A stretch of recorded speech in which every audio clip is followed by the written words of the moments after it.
Welcome, students, to our first video explaining the nature and methodology of economics. The focus of our first video will be the economics perspective and the production possibilities model. You can think of these as the basic building blocks of all economic thinking, and these concepts and principles will be applicable throughout our study of economics. So what is economics? You've signed up for this course, you might as well understand what we mean by the term economics. The reality of life is that human needs and wants are insatiable, unlimited, infinite. The economic resources necessary to produce goods and services are scarce or limited. The fact that resources necessary to produce goods and services are scarce relative to human wants gives rise to the field of economics. Take a look at this inequality in front of you. If there were an equal sign between economic resources and economic wants, there'd be no need to study economics. Marshall was the economist who first coined the phrase the burden of scarcity.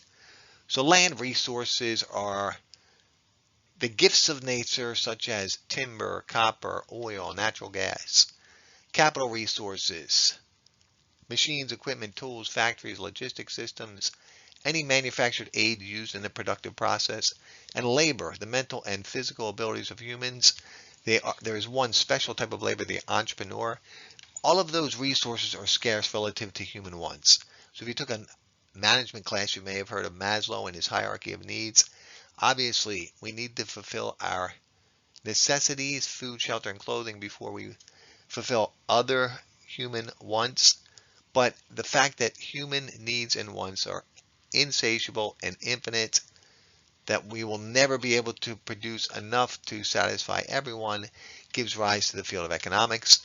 So economics is the social science which studies how to most efficiently tackle this scarcity problem or issue, and we will revisit this in more detail very soon. When we have the luxury of participating in actual classroom in-person learning sessions, typically kick off economics class with this exercise, do you think like an economist? The purpose of the exercise is twofold. First, it is to demonstrate that economists see the world differently than your average everyday person and differently than engineers, architects, accountants, even people in the business world. So economists have a unique perspective on the world. The second purpose of the exercise is to introduce some concepts and principles related to the economics perspective.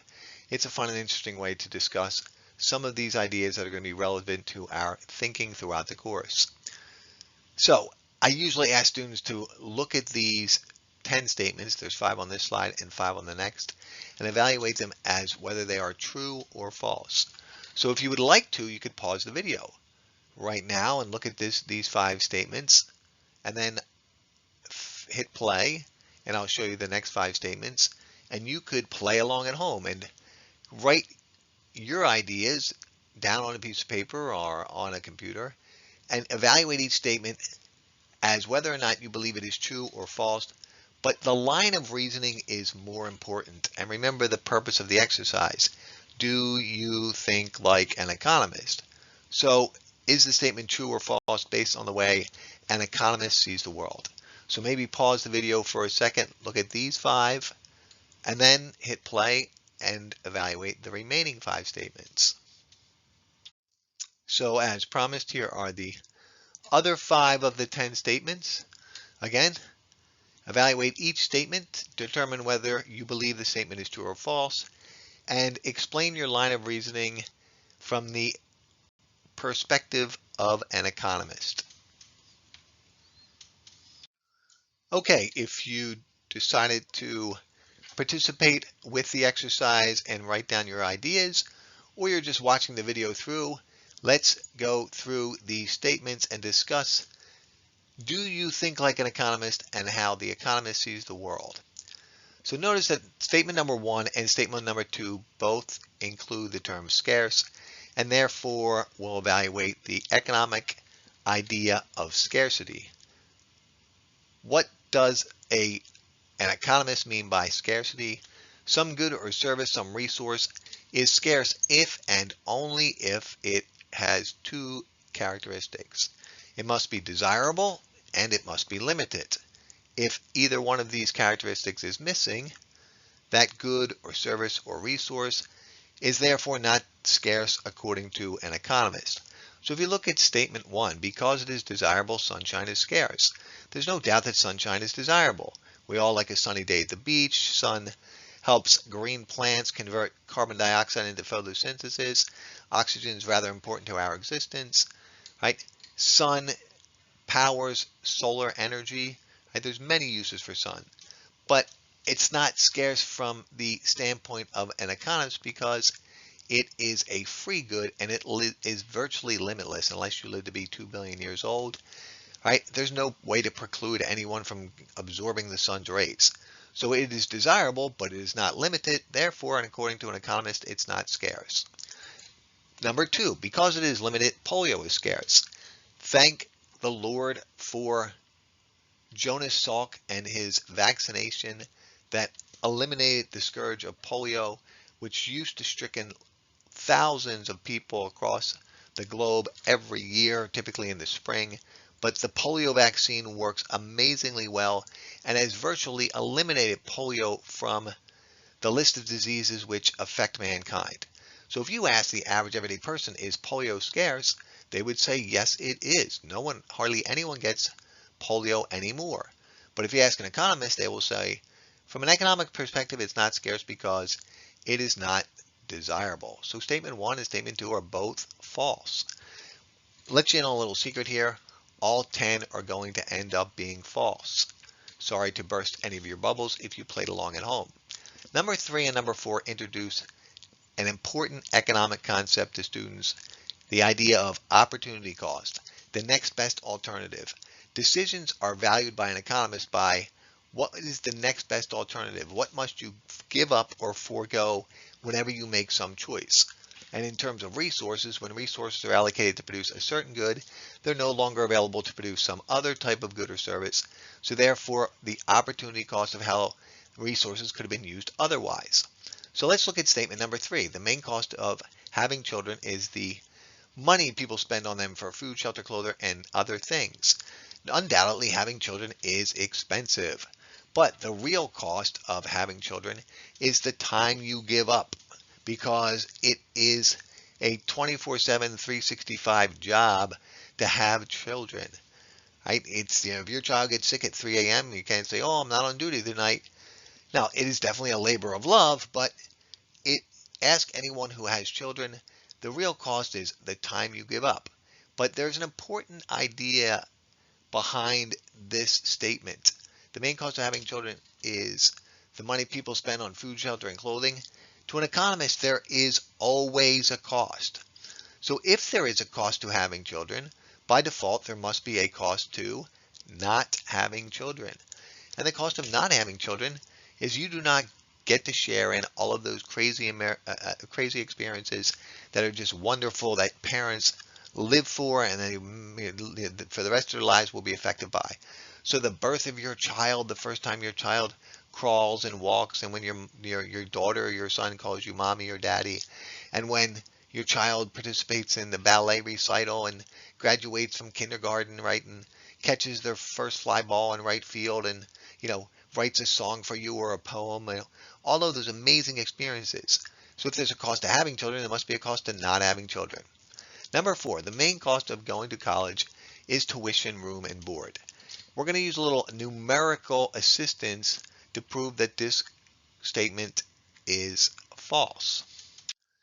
We will use 2 theoretical individuals, Tom and John, to evaluate the cost of going to college. Both of these young men graduated high school in the same year, 1994, so a year later is 1995. Tom graduated from a public school and decides to go directly to work, and with his high school diploma education, he acquires a job at UPS loading trucks. For simplicity, we will assume that he makes $25,000 a year, and we'll call this his after-tax income. So Tom is making $25,000 a year working at UPS. John decides that he will go directly to college. We can just pick any college, and for the sake of argument, we'll say that John goes to my alma mater, St. Joseph University in Philadelphia, Pennsylvania, and we'll say at that point in time, tuition, room, and board was $25,000. So the first question, how much did it cost John to go to college? So if you look at the number, you say, okay, John shelled out 25 grand a year, and therefore it cost him a total of $100,000 to go to college. But the economist says, wait, what about opportunity cost? It didn't cost John just $100,000 to go to college. It cost John the $100,000 plus the next best alternative. When he made a decision to go to college, he must forego the opportunity to work. So it cost him not $100,000 tuition, room, and board, but the lost salary, what he could have been earning, $25K a year, so another $100,000. The first observation is that the cost of going to college is much more than tuition, room, and board. It's also the lost potential wages, an additional $100,000 in this case. So therefore, it cost John $200,000 to go to college. But that's just the monetary cost. When Tom signs up for UPS, he learns all kinds of occupational lessons. For instance, he deals with a nice boss and maybe a challenging boss, some good coworkers and some challenging coworkers. He learns that he must get up and be at work on time because it's not like college where you can skip a class and there are really no serious repercussions, right? He gets work experience. Perhaps he could actually move up the ladder at a successful company like UPS after 5, 10 years, maybe make his way up to management. So there are other opportunity costs besides the money. Now, obviously, there's also a cost for Tom not going to college. John goes to school and he gets to experience life on his own for the first time, where he has to be a big boy and do everything for himself, dealing with a roommate, new social gatherings, might meet his significant other while he's at college. Right? And of course, the most important idea is that John receives an education. Plato talks about the idea of the unexamined life is not worth living. So the chief reason people go to college, so they say, is to get a degree which will give them occupational opportunity, but don't overlook and underscore the importance of academic investigation. So John really broadens his horizons through his educational experiences. What about down the road? So opportunity costs can also be measured in extended time. Notice we just have our evaluation from 1995 through 1998. But what about years down the road? Obviously, John's economic earning power should far surpass Tom's if Tom never acquires a college degree. Typically, a person with a college degree earns just over twice as much as someone with a high school diploma. So down the road, Tom is stuck making fewer wages per year, and John's education provides opportunity beyond someone with a limited education of a high school diploma. Let's introduce one more individual into the equation. We'll call this person Tiger, and we'll assume that this person, Tiger, is pretty talented at a sport, and we'll say it is golf, and therefore that this man earns a golf scholarship to an illustrious college, Stanford University. So this person is attending Stanford University on a golf scholarship, not paying for any tuition, room, and board. And this person is doing really well academically, getting all A's and B's his freshman and sophomore year, and then is thinking about leaving college. Is it a good idea for Mr. Tiger to be leaving college? Well, obviously, if you are Tiger Woods, it is an excellent idea to leave college, even though you're doing well and you were going to earn a powerful degree from an outstanding academic university. The opportunity cost for Tiger Woods to remain in college one more year was millions of dollars. And he didn't make all that money playing golf. Most of it was earned through endorsements. But if he remained an amateur in college, he didn't have that opportunity. Point being, people in seemingly similar situations have much different opportunity costs. Bill Gates left college to establish his own company, Microsoft. Now, he was at Harvard earning an extremely powerful college degree, which typically has lots of earning power. So different individuals in seemingly similar situations may have different opportunity costs. Statements 5 and 6 introduce students to economic principles of markets and the tools that we economists typically call buyers and sellers, supply and demand. Let's evaluate statement number 5.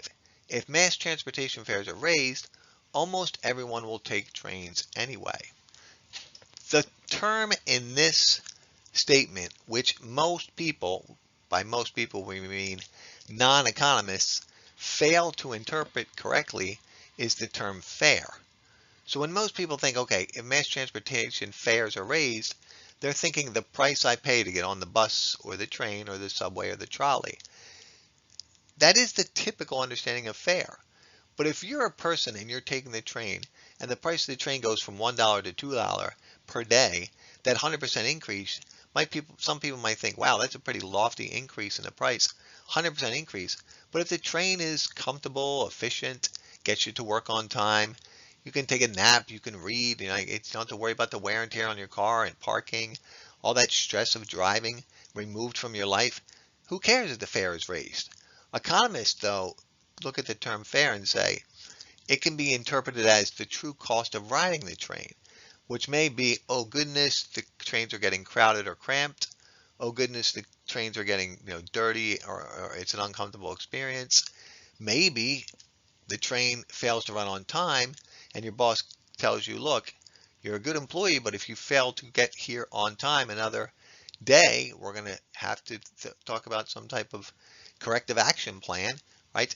So the cost of riding a train can be raised in many other ways besides the price of ridership. The worst case scenario would be if the trains became unsafe because of some type of terrorist attack or some other horrific event, then you could tell potential riders, hey, it's free to ride the train, and they wouldn't ride them. It's why during COVID, ridership went way down because people were afraid of getting sick. The more useful the good, the higher its price. This sounds commonsensical. However, like the other 9 statements, it's false. In 1776, Adam Smith published The Wealth of Nations. This book launched the field of economics.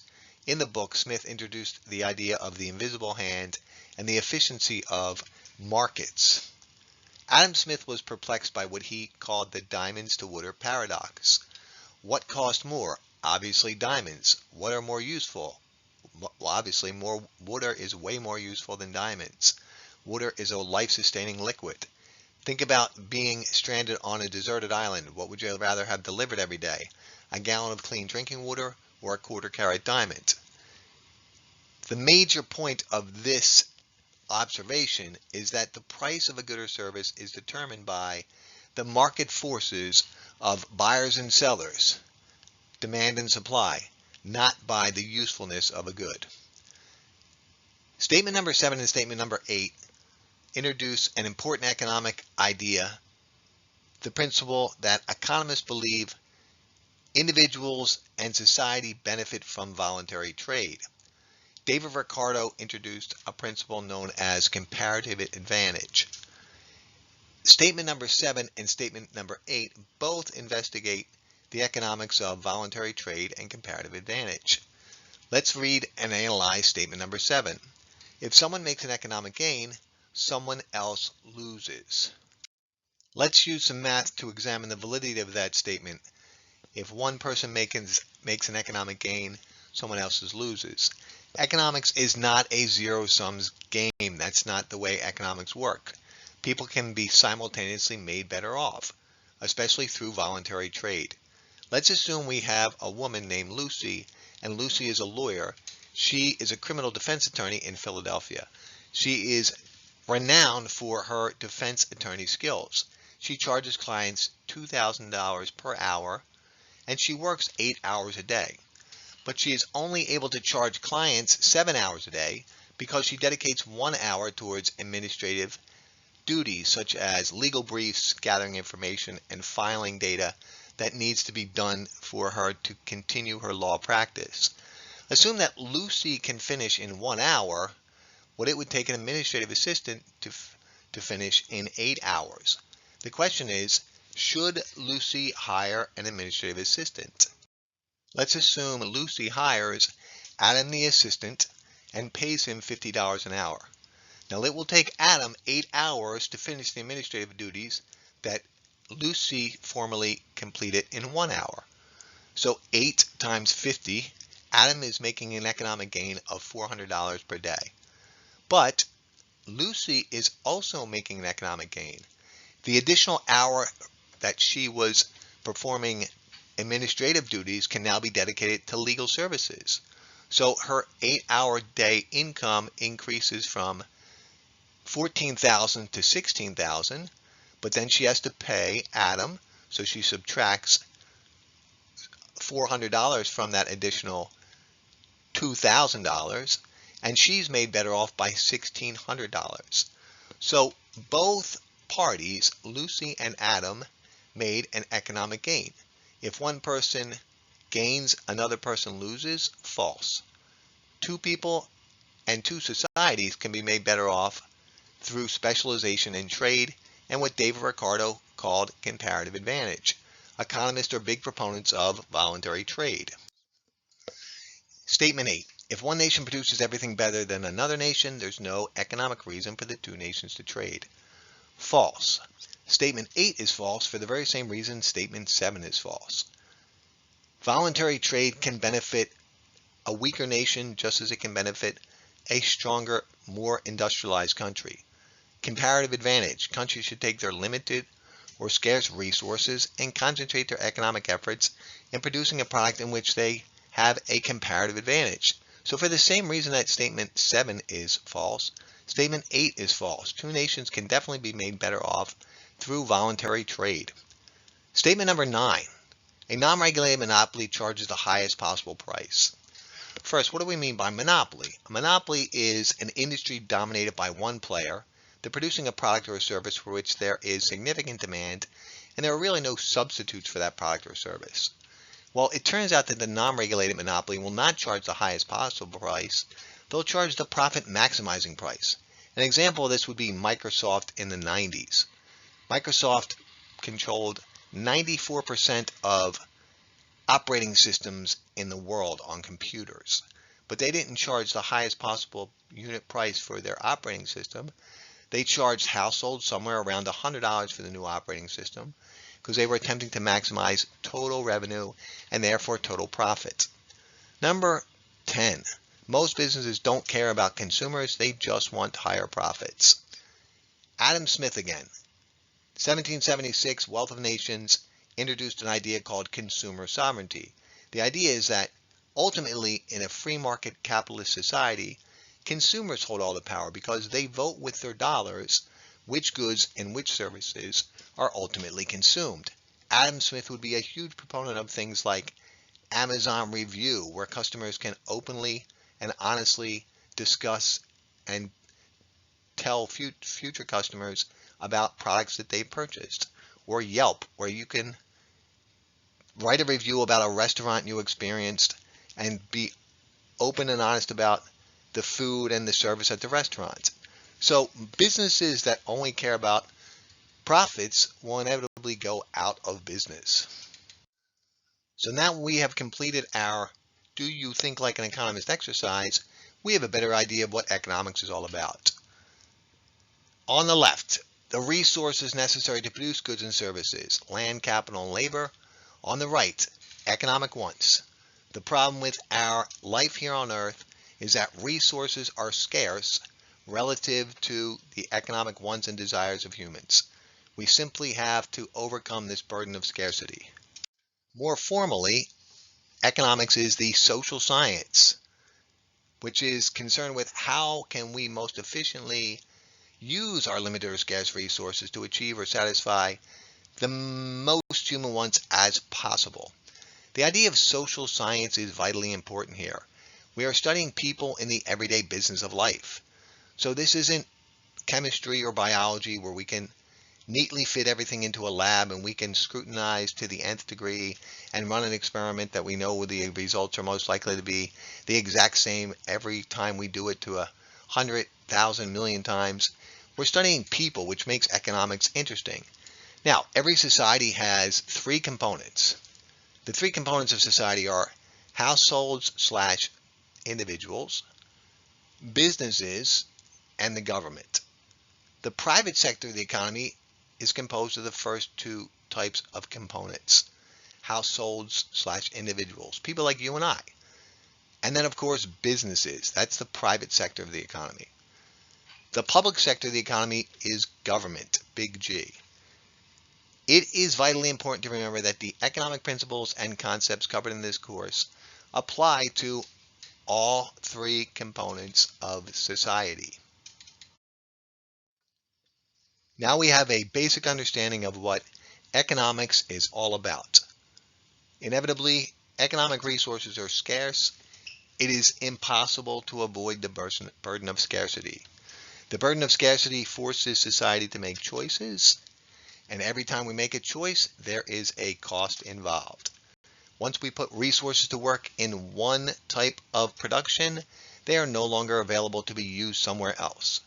From this background, we can build what is known as the economics perspective.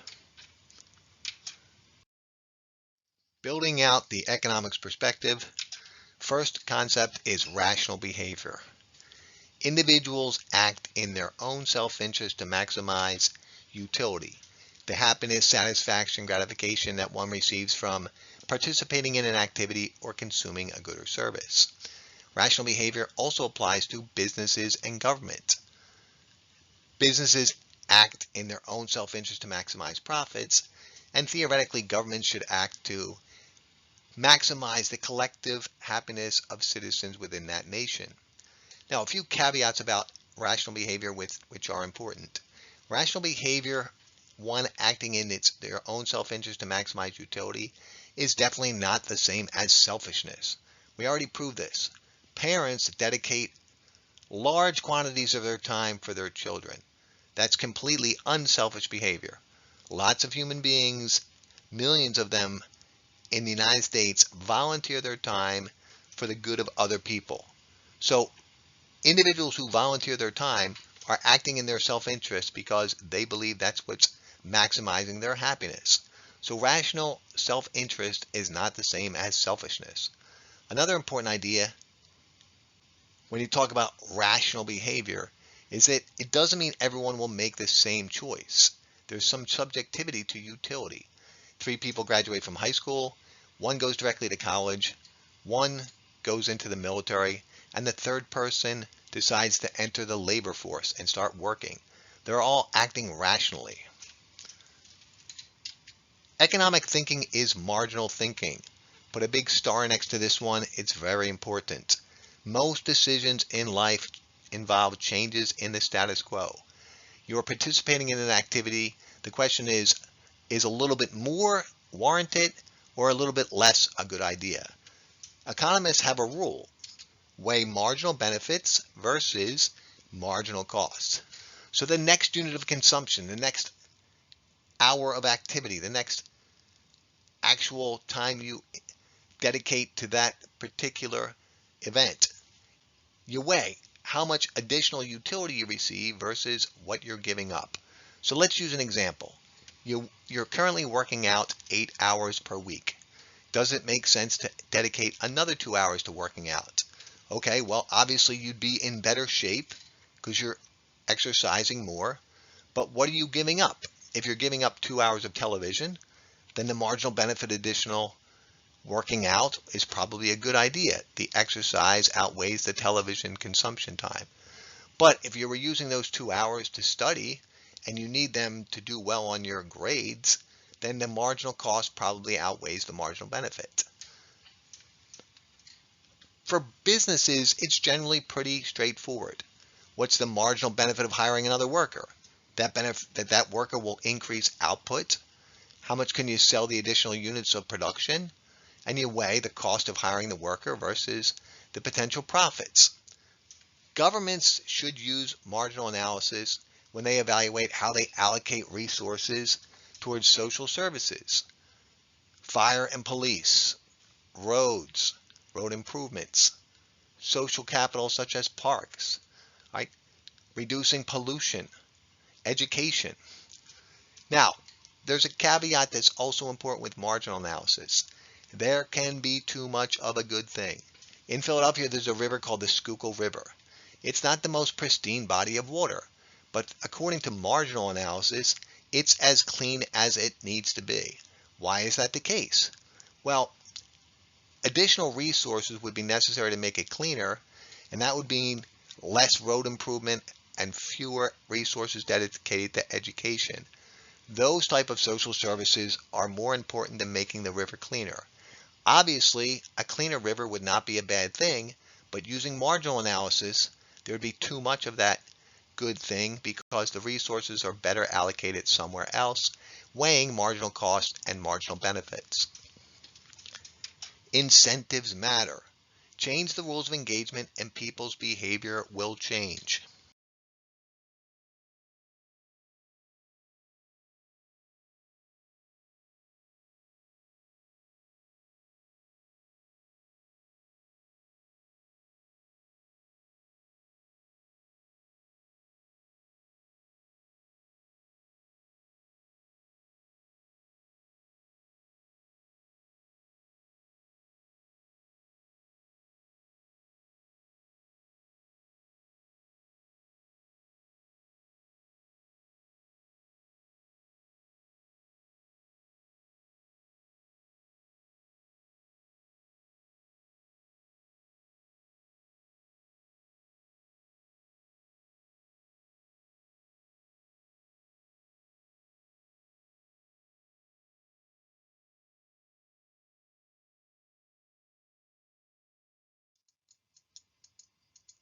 Let's provide a few examples of how changing the rules of engagement alter human behavior.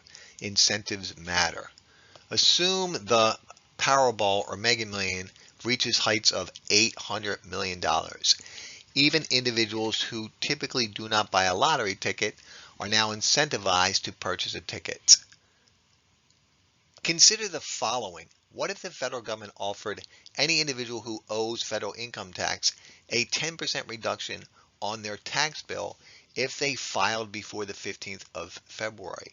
Obviously, that would incentivize individuals to collect their tax information and file before the 15th of February to take advantage of this 10% reduction. Remember, the economics perspective applies to all three components of the economy: households, businesses, and government. Assume the federal government offers businesses who adopt clean energy initiatives tax deductions. This has been happening at the federal and state level. This will incentivize businesses to install solar panels and take advantage of the tax deduction and the write-off for their company or corporation. Economic events create secondary effects. Consider the two previous examples. If the federal government offers individuals who owe taxes a 10% reduction if they file early by the 15th of February, and everyone were to take advantage of that deduction, then the federal government would collect 10% less in tax revenues, and therefore there would be 10% less tax revenue available to pay for social services. So economic events create secondary effects. Consider the second example of businesses. When the federal government offers small, medium-sized, and large corporations tax deductions for adopting clean energy initiatives such as solar panels, this will shift economic resources towards the production of solar panels and away from fossil fuel production. That's the idea of the incentive and the secondary economic effects associated with the event. So remember, economic events create secondary effects. Opportunity cost was introduced in a previous slide on this video, but let's review this important economic concept. What is opportunity cost? To an economist, it is whenever you make a decision, you must give up something else. So opportunity cost is defined as the next best alternative. What is it that you forego whenever you decide to participate in some activity, right? So for instance, I cannot simultaneously be going to a Phillies game and at a movie. I can't simultaneously be lecturing economics and reading a book. There's an old saying in economics that there's no such thing as a free lunch. Free to me, but not free to society. So if I stroll into a restaurant and the owner happens to say, hey, you can eat free today, to an economist, the lunch is not free. Right? There's waiters and waitresses, there's hostess that seats you, right? There's the staff that's cooking the meal, right? There's the food itself, and there's the, you know, the electricity that's necessary to run the restaurant. So those resources, once dedicated to produce that output, can't be used simultaneously for something else. So free to me, but not free to society. This idea is vitally important. There is always a cost. Every choice always involves a cost. Typically in an undergraduate class of 30 or so, I go through this little exercise and say, what if you have gone away to college and you have forgotten to acquire a backpack before you got to your dorm? Now you're far from home, so going home is not an option. So the backpack you want is for sale at the campus store for $70. The same exact backpack is available at the store down the street for $60. But it's going to take you 40 minutes. You get on the shuttle for this that the school provides. You take the ride down to the store. You jump into the store. You purchase it. Jump back on the shuttle. And then I ask students, is it worth it to save $10? In a class of 30, a few hands will raise and say, yeah, I would do that for $10. Then I change the scenario and say, would you do it for $20? And inevitably more students say, yeah, I would do it for $20. And then when you bump it up to $30, almost all students say it would be worth it. Say the opportunity cost of 40 minutes, what you could have done with your time, versus saving $30 is worth it to them. At that point, the decision makes sense from next best alternative. Then I change the scenario and say, okay, what if it's not a backpack? What if it's a laptop and the starting price of the laptop is $1,500 and it's available for sale at the off-campus store for $1,490? Would you still go through the rigmarole of a 40-minute trip to save $10? And interestingly enough, the same students who said they would do it for the book or the backpack say, no, I wouldn't do it for a laptop. And you bump it up to $20 and $30, and very few people say yes. But from an economics perspective, if you were willing and able to make the 40-minute trip to save $30 on the backpack, you should make the same trip for the laptop. To an economist, the opportunity cost is the same regardless of the starting price. The starting price doesn't weigh into the equation. It's what you're giving up, 40 minutes of your time, versus what you're gaining, possibly $30. Interesting way to evaluate opportunity cost.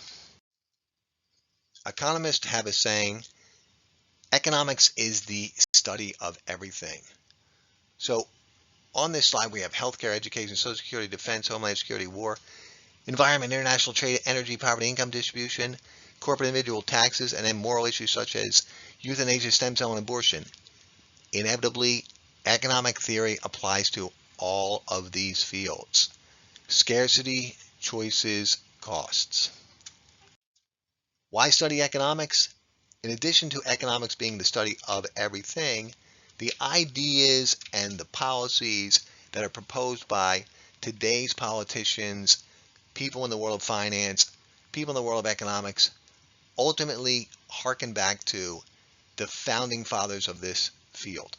Adam Smith, The Wealth of Nations, David Ricardo, International Trade, John Stuart Mill and his partner Jeremy Bentham about utilitarianism, Karl Marx, the Communist Manifesto, and Das Kapital introduces a new way to think about organizing society with socialism, and John Maynard Keynes, famous economist who wrote during the Great Depression and introduced the idea of government involvement in capitalist society. So policies today are mostly driven by economic theories of yesteryear. Building out the economics perspective, we're going to introduce and discuss these four important principles and concepts. First, economic terminology. There are words and terms that you are familiar with that economists use differently. The connotation will be completely different than your typical understanding of the term or the word. So for instance, land resource, so oil, copper, minerals, water. Land receives rent or rental income. So when you hear that term, rent or rental income, you think of a landlord who rents out a building, whether it's commercial, residential, real estate. Well, to an economist, if you own an oil field and you extract oil from the ground and you sell those barrels of oil, that income is referred to rent or rental income. So you have to be aware when studying economics the different usage of terms that you're familiar with. Another idea is generalizations or tendencies of the norm.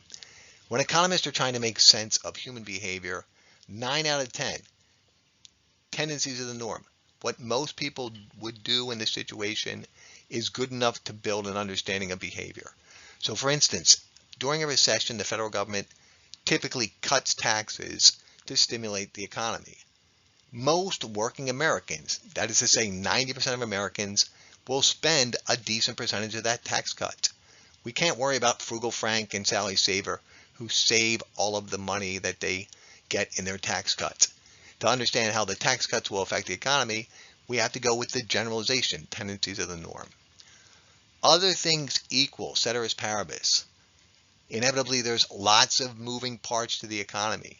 To make sense of any one variable, we have to assume that nothing else is changing. So for instance, if we wanted to try to examine how will a decrease in interest rates affect spending, well, we're going to assume that the only thing that changes is the decrease in interest rates. So the economy hasn't suffered through a banking crisis, or there's not some recession due to a housing collapse, right? We're just going to say, what if just this variable is changing?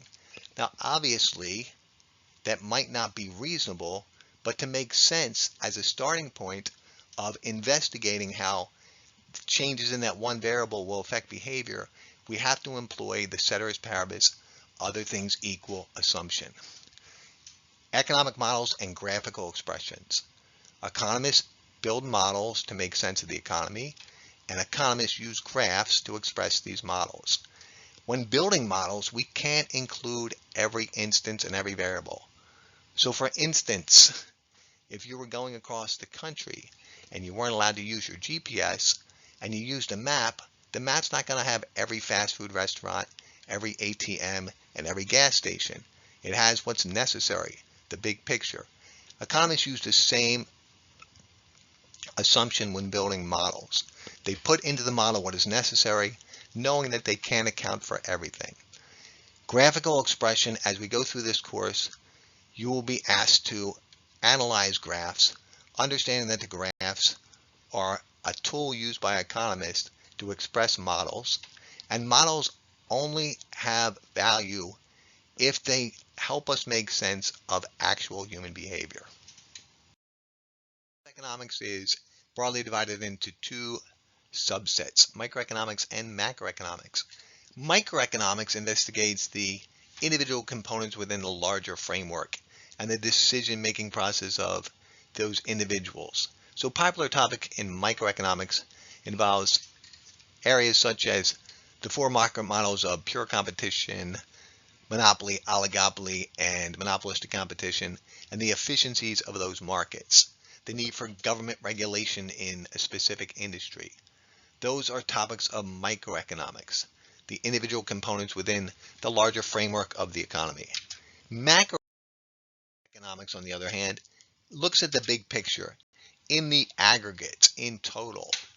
So macroeconomics investigates topics such as measuring total economic output, business cycle, unemployment, inflation, fiscal and monetary policy, which is federal government and central banking, influence and impact policy on the economy.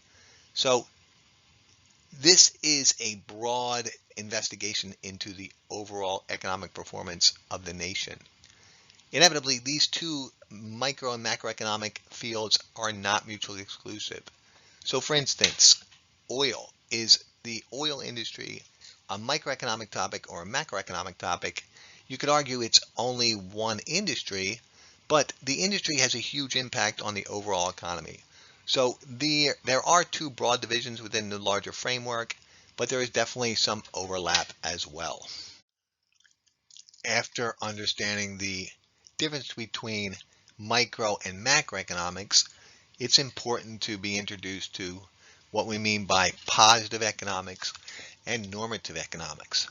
Positive economic statements are statements about reality, facts, truth. So if I were to say the unemployment rate is 5%, and that's the current unemployment rate, it's an absolute fact, it's indisputable.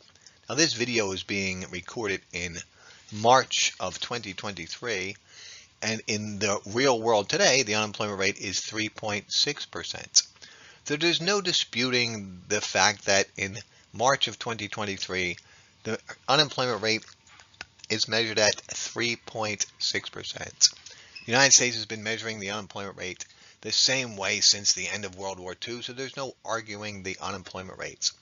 Normative economic statements and observations are opinions about the way things ought to be, or your opinion about what you think of an economic scenario, question, or policy. There's a normative statement on this slide. This is the worst job market in 30 years. That is an opinion. So if I were to state in March of 2023 that the 3.6 unemployment rate, 3.6% unemployment rate, the lowest in 60 some years, is because of Joe Biden's economic policies, that's an opinion. That may or may not be true. So there's an old statement, you can tell an economist, but you can't tell him much. There is going to be arguments about policy in economics. There's going to be some ambiguity, there's going to be some gray area. For instance, what should the marginal tax rate be for the highest income earners in the United States? Left-leaning, liberal, democratic economists will tend to argue for a higher marginal tax rate on the highest income earners.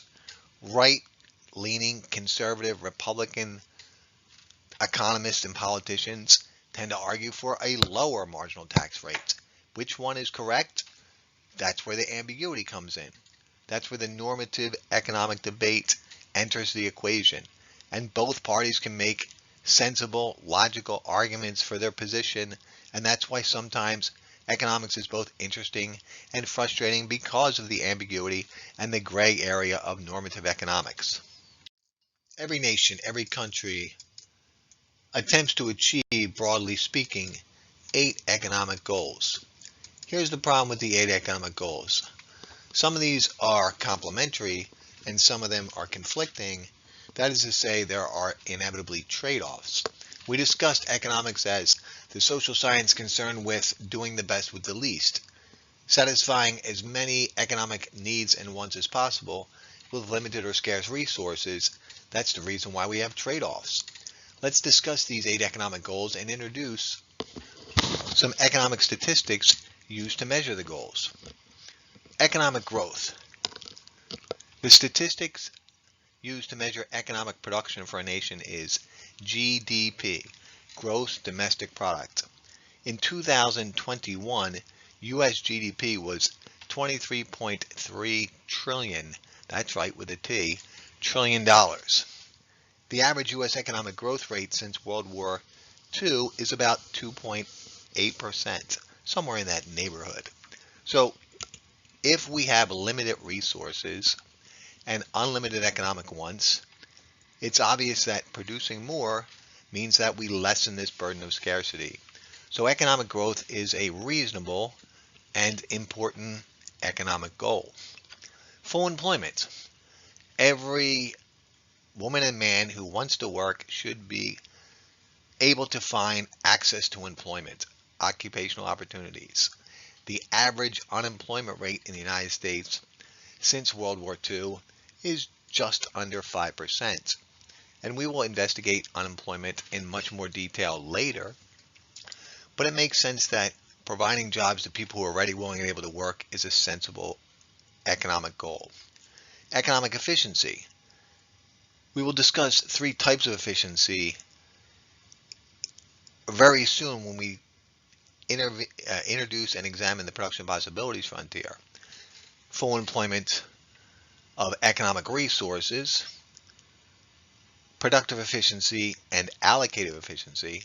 But it makes sense that if we have limited resources and unlimited economic ones, we should operate as efficiently as possible. Price level stability, that is to say, we don't want to have runaway inflation. Matter of fact, we don't want deflation either. We want the average price of goods and services to increase at a rate that is acceptable. That's typically 2%. Now, there are a few measures of price level or general price level in the economy. The most commonly reported is the CPI, Consumer Price Index. There's the Producer Price Index, and our nation's central bank, the Federal Reserve, uses the PCE, or the Personal Consumption Expenditures Index. But the one most people are familiar with is the CPI, and the goal again is 2% inflation. Now, here's where we talk about trade-offs. Economic freedom. We want some degree of economic freedom. Individuals and businesses should use resources in the most efficient manner to grow the economy, and allowing the power of capitalism to unleash and perform its magic generally creates better economic growth. But unfettered freedom leads to things like unsafe products, unsafe working environments, and pollution. So we need some degree of freedom, but not total economic freedom. Equitable distribution of income. This is a goal because everyone should achieve economic income to the point where they can take care of their needs, their basic human needs. Unfortunately, this has been a serious area of concern over the past 30 or 40 years. The highest quintile, or 20% of income earners, take home about 51% of the income generated from economic activity.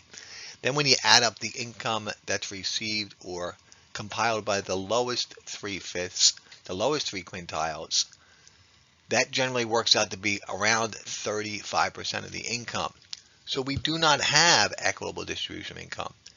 The only mechanism or tool that we have to redistribute income are taxes. Now, raising taxes means that we could distribute income a little more equitably. Unfortunately, raising taxes tends to slow the economy. So now you see the idea of choices and trade-offs. Economic security is one that we usually don't argue about. Some people can't do for themselves. Some people have physical obstacles which prevent them from occupational efforts. So it makes sense that we should take care of them. People like the elderly and the severely disabled. Balance of trade. In 2022, the United States had a trade deficit of $948 billion. And a large chunk of that change, 380 some billion, was with China. So we are importing as a country far more goods and services than we are exporting. If the dollar value of imports equaled the dollar value of exports, we would have a balance of trade. We'd have a trade balance.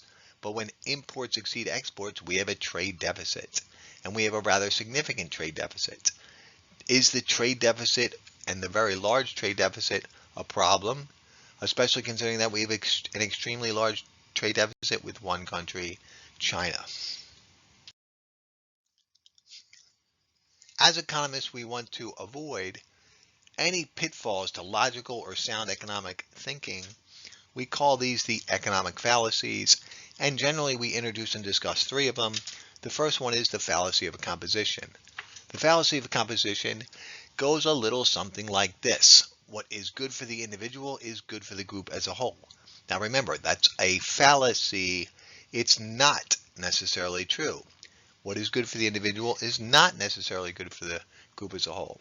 So it's wrong to assume what is good for the individual is good for the group as a whole. An example will help clarify. Farmer growing blueberries has a bumper crop. That is to say, the output for that farmer is above and beyond any expectations. So the farmer believes he or she will then make lots of sales and earn lots of profit. Come to find out, every farmer, every grower of blueberries had the same experience this season with a plentiful, bountiful harvest, and the supply of blueberries increases significantly, plummeting the price of blueberries. So what was good for one farmer is not necessarily good for the group as a whole. We have to be careful of the fallacy of composition. Post hoc ergo propter hoc. Just fun to say that one. What does this mean, this Latin phrase? Event A precedes event B. Therefore, event A caused event B. Wrong. This may or may not be true. It could be true, but it's not necessarily true. So for instance, government cuts taxes and the economy grows faster the following quarter. It could be that the economy was on the verge of growing faster even without the tax cuts. So just because one event precedes another event doesn't mean that event caused the second event to happen. Correlation versus causation, our third fallacy we need to be aware of. Information can or could not be the cause of any economic event. So for instance, we could look at statistics and try to draw some conclusion that the statistics inevitably cause some type of economic event, but that's not necessarily true. And again, another example. First George Bush Sr., then Bill Clinton, and then George Bush the son, all instituted policies around trying to get more people into home ownership. And the correlation cause versus causation fallacy that they unfortunately followed was as such. The government looked at statistics for homeowners, and it led to the conclusion that people that own a home have higher levels of education, achieve greater occupational success, accumulate wealth, put money in their 401k or 403b retirement funds to a greater extent, get married and stay married longer, right? And overall have better economic standing. So they falsely assume that there was something to do with home ownership creating or causing this economic stability for homeowners. Therefore, they instituted policies to put more people in houses, low to middle income people. This was actually bad policy because there are more expenses associated with owning a home than renting. And it's one of the reasons why we ended up having a housing collapse in 2008. When you own a home, you have to pay for repairs, you have to pay for taxes, you have to pay for insurance. So the correlation versus causation mistake made by the government actually contributed to the housing bubble which burst in 2008. Every nation must choose which type of economic system they will adopt to answer the four important questions. And these questions are as such. What to produce? So what goods and services should be produced? How to go about the productive process, right? How to produce. How much of each product and or service to provide or produce. And then who receives the economic benefit of production? So every country has to answer these questions. And in the long run, there's a fifth question: how to accommodate change. So broadly speaking, there are only two economic systems in the world. We have laissez-faire, market-based system of capitalism, and we have the central planning command system of socialism/communism. So market capitalism, 1776, Wealth of Nations, Adam Smith, and the command system, Das Kapital, Karl Marx, 1867. What are the primary differences between these two economic systems? Well, there's actually only one primary difference, and that is who owns and controls the economic resources. Under market-based capitalism, you have private ownership of land, labor, and capital. There's an old saying that you can't have capitalism without capital. And under the command system of socialism, under the central planning system, the government controls the means of production and owns the economic resources. Let's discuss in a bit more detail market-based capitalism, private ownership of economic resources as a system to answer the four questions: what to produce, how much to produce, and for whom to produce. Under market-based capitalism, laissez-faire, pure market-based capitalism, already stated private ownership of economic resources. So what is the function of government, laissez-faire, limited government?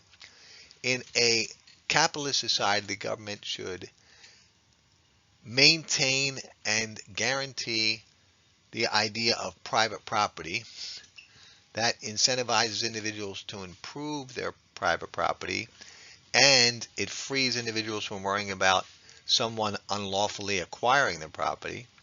And the government must provide a legal system to set the rules of the game and to enforce contracts. So under the system of capitalism, limited government, the market decides the questions of what to produce, how to go about production, how much production, and who receives the benefits. So the allocation of resources through the market mechanism. Companies acquire resources driven by profit motives. The invisible hand, that is to say, the interactions of large numbers of buyers and large numbers of producers, and the rationing function of prices determine the quantity of all goods and services produced and the prices of those goods and services. And as it turns out, the market mechanism is an amazingly efficient institution for answering the questions of what to produce, how to go about the production, because businesses, through the competitive nature of capitalism, are forced to adopt the least cost method of production, which leads to efficiency, and resources are allocated towards output that maximizes society's happiness. The other benefits of capitalism are, as mentioned, efficiency, but innovation. Individuals and companies are incentivized to seek out new products or improvements of current products, and incentives drive people to maximize their economic opportunities because they can be rewarded handsomely for success. Now, obviously, every system has its ills, and we are all aware of unfettered capitalism can lead to things such as difficult working conditions, unsafe products, pollution, right? So not every system, no system is perfect, and capitalism is no exception. So in a rebuke of capitalism, 1867, Karl Marx, Das Kapital, comes up with socialism, the command system, central planning. So government ownership of the means of production. So the government takes control of the land, capital, and labor necessary to produce goods and services, and a central planning committee decides on prices and production, what goods and services will be produced and in what amount, and what prices will be charged for those goods and services. The idea behind communism or socialism is actually quite benevolent, equitable society, that everybody gets exactly what they need. People work each to their ability, and everybody works for the betterment of society, and everyone gets what the economic output to maintain a certain lifestyle. This all sounds good in theory, but even the most benevolent of leaders tends to make poor decisions when it comes to controlling what production takes place and what prices should be charged. Without the market mechanism, these are difficult decisions. So inevitably in the real world, central planning, the idea of a command system, has its faults because there's very little efficiency when it comes to allocating economic resources. It destroys innovation because there's no real incentives for companies to seek out next latest greatest production technology because there's no reward from a profit standpoint.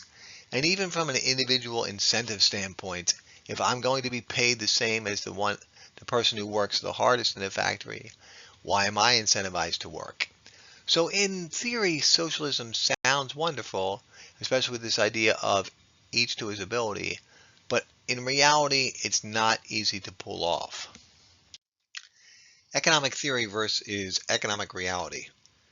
Neither pure laissez-faire capitalism, as outlined by Adam Smith in his 1776 Wealth of Nations offering, nor command socialism as described by Karl Marx in his 1867 Das Kapital book have ever existed on planet Earth in their purest forms. This chart here does an excellent job of discussing and examining economic theory versus economic reality. As you can see on the right, we have pure laissez-faire market-based capitalism, private ownership of economic resources with very little government involvement. On the left, we have the other extreme where we have absolute command system, central planning, turn over all the economic resources or means of production to the government. Let's talk about the United States and Japan. As you can see, according to this chart, there is far more government involvement in both the US economy and the Japanese economy than outlined by the advocates of pure laissez-faire capitalism. In the United States, the government takes a much larger role in determining what's produced, how it's produced, for whom it's produced, and answering the four economic questions. So we have much more government involvement in the economy than as you would imagine according to the theory of Adam Smith. If we go back in time, not even Soviet-based communism under Stalin and his successors was completely devoid of market and market institutions within the framework of the economy. They were almost necessary to answer the questions of what to produce and how to produce and how much to produce and who receives the output. In reality, you can't live without some market-based answers to those questions. If you look at today's society, North Korea is not pure communism. It's as close to communism or a command system as you're going to get on Earth, but there are still some market institutions within the framework of their economy. Notice the European countries, France, Sweden, many of the other European countries would fall under this description, not as free market-based capitalism as the United States and Japan, little left of center relative to our nation and the Japanese economy. The interesting study here is China. In 1978, China reemerged from its economic hibernation. Under Mao, the Great Leap Forward set the Chinese back basically a century, and they finally decided to embrace some market reforms starting in 1978. And interestingly enough, China's been able to manage that delicate balance between some market-based reforms to reinvigorate their economy. At the same time, the government has their thumb controlling many aspects of economic production. For example, if you consider in the United States the use of eminent domain by the government to acquire a piece of property for the best use of social welfare. So for instance, let's assume that there's a privately owned piece of property and the government would like to acquire it for military production. It could take years for that to come to fruition after many court battles between private sector and public sector. In China, the government decides with their autocratic approach to governing what will be produced and when it will be produced. There's no real rights for citizens in that regard. Likewise, society in general across the globe was hoping that China would embrace some improvement to human conditions and human rights when they joined the WTO in the early 90s, and most people thought that their economic reform would coincide with their social welfare reform. This simply hasn't happened. But the lesson of this slide is that economic systems in reality are a mix of both free market capitalism and centrally planned command socialism. Right, friends of economics, let's quickly review the economics perspective and what we've covered thus far. The definition of economics: scarce resources, unlimited economic wants. The burden of scarcity is inescapable. Economics is all about doing the best with the least. How do we maximize most efficiently satisfaction of human wants, understanding that the land, capital, and labor necessary to produce goods and services is scarce relative to the human wants of people here on Earth. The fact that scarcity exists means that we are forced to make choices, and every choice involves a cost. Because of the reality of scarcity, we should act rationally, rational behavior, the idea that individuals, businesses, and government act in their own self-interest to maximize utility or happiness. Opportunity cost. The value of any decision is measured by what you give up, the next best alternative. Remember, opportunity cost, extremely important point. There is always a cost. Every decision involves a cost. Economic thinking is marginal thinking. Most decisions in life involve changes in the status quo. And the next unit of consumption, the next unit of any activity, makes sense assuming that the marginal benefits are greater than or equal to marginal cost. Incentives matter. Change the rules of engagement and you will alter people's behavior. Economic events do not happen in a vacuum. Economic events create secondary effects. When trying to make sense of the entire globe, people in their everyday business and life, generalizations are good enough for economic theory. Tendencies are the norm. If 9 out of 10 people act in a certain way, that's good enough to build a model. We will employ the ceteris paribus, other things equal assumption. When trying to make sense of one economic variable, we hold everything else constant. We discuss macroeconomics versus microeconomics. Macro being in the aggregate, the big picture. Micro, the individual decision makers within the framework of the larger economy. Positive versus normative economics. Positive economic statements are simply observations about facts. Normative economics, opinions or value-based judgments about events taking place in the world, especially from an economics perspective. The 8 economic goals we emphasize when we analyze these 8 economic goals, and I'm not going to list them all here, that some of them are compatible and some of them conflict. So for instance, economic freedom makes sense to a certain degree, but absolute freedom would conflict with equitable distribution of income. Definitely review the 8 economic goals. Economic fallacies, we talked about the fallacy of composition. What's good for the individual is not necessarily good for the whole. Post hoc fallacy, event A precedes event B, does not mean A caused B. And then of course the correlation versus causation. You really have to look deeper under the hood and make certain that what we would say circumstantial evidence doesn't necessarily mean something is true. This is a big one. Economists are huge proponents of voluntary trade. We gave the example of the lawyer and the administrative assistant. Then we talked about on a larger scale about 2 nations. but economists believe that human beings are made better off through concentrating their economic efforts into certain activities and trading for goods and services. Economic models. We're going to be building a good deal of models in our study of economics. Production possibility frontier being the first, or the production possibility curve being the first.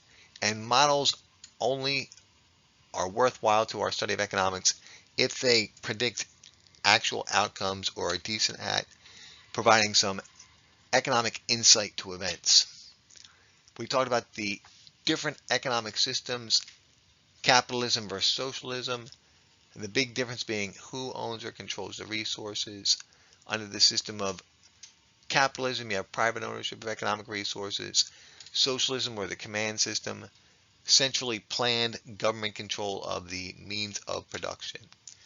Last, and definitely not least, you can tell an economist, but you can't tell him much. There's much debate, gray area, about economic scenarios, economic events, and policy. When it comes to policy, so for instance, tax policy, healthcare, environment, many extremely intelligent individuals who are talented economists will have different opinions on how to tackle or answer these type of questions.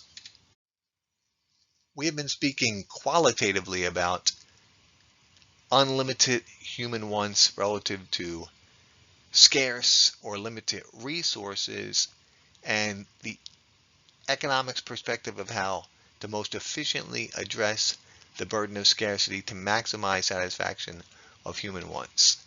We're going to introduce our first and extremely important building block of answering this question quantitatively, the production possibilities model. The production possibilities model is the basic building block of all economic thinking and will qualitatively address the economizing problem. There are 4 lessons associated with this model, which we will emphasize throughout our study of the model. The first being, for the time being, since resources are limited in quantity and quality, there will be an absolute maximum level of output or limitation of production. The model will help us visualize and quantitatively calculate choices, trade-offs, and costs. So these first 2 lessons go hand in hand. For the time being, there's an absolute limit to our level of output/production, and every time we want more of one type of output, it's only possible through sacrificing something else. Choices, trade-offs, and cost. We'll see this graphically and numerically. We will discuss in detail 3 types of efficiency: full employment, productive efficiency, and allocative efficiency. We'll define and explain them and how they relate to the model. And then the model allows us to discuss the possibility of the future and economic growth moving forward. We have spoken in generalities about the economic resources. Now let's talk about the particulars. Economists break the 4 resources into property resources and human resources. Let's discuss these in detail. Land resources, you can think of them as the gifts of nature. So mineral, copper, oil, natural gas, right? Rare metals. So for instance, lithium, to make any type of battery, extremely valuable land resource. One important idea for students when being introduced to the resources is that each resource collects a specific type of income. Land resources receive rent or rental income. So in Australia, they're blessed with lots of coal, but also lots of lithium. If Australia extracts lithium from the ground and sells it to suppliers around the world, they receive rent or rental income. Capital, the manufactured aids and tools used in the productive process. So giant machines, equipment, tools, factories, but also software like logistics systems that help track inventory and manufacturing processes. Capital, any manufactured aid used in the production process, and capital receives interest income.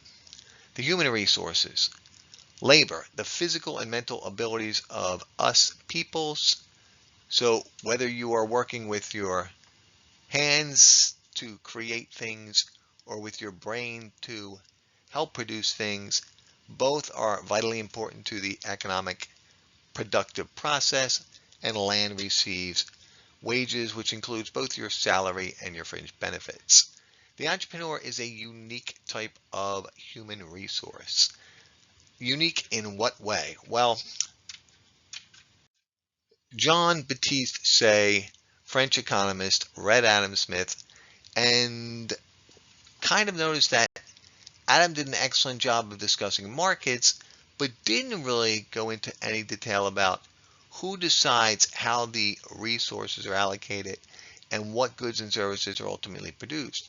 Adam Smith did talk about business owners and efficiency and competition, but as you can see through the word entrepreneur, it sounds French, Jean Baptiste Say. So what are the unique characteristics of the entrepreneur? Well, they organize the land, capital, and labor into some type of productive activity. So they take initiative, they decide what to produce or how it should be produced, they innovate, and they make big decisions. One of the most important characteristics is the last one here about bearing risk. So for the entrepreneur, unlike land resources, which always receive the rent when put to use, or capital resources, which get their interest income, or me working as a professor getting some wages for my teaching efforts, the entrepreneur could succeed, meaning they receive profits, but they could also fail and suffer losses. So that's another unique characteristic about the entrepreneur.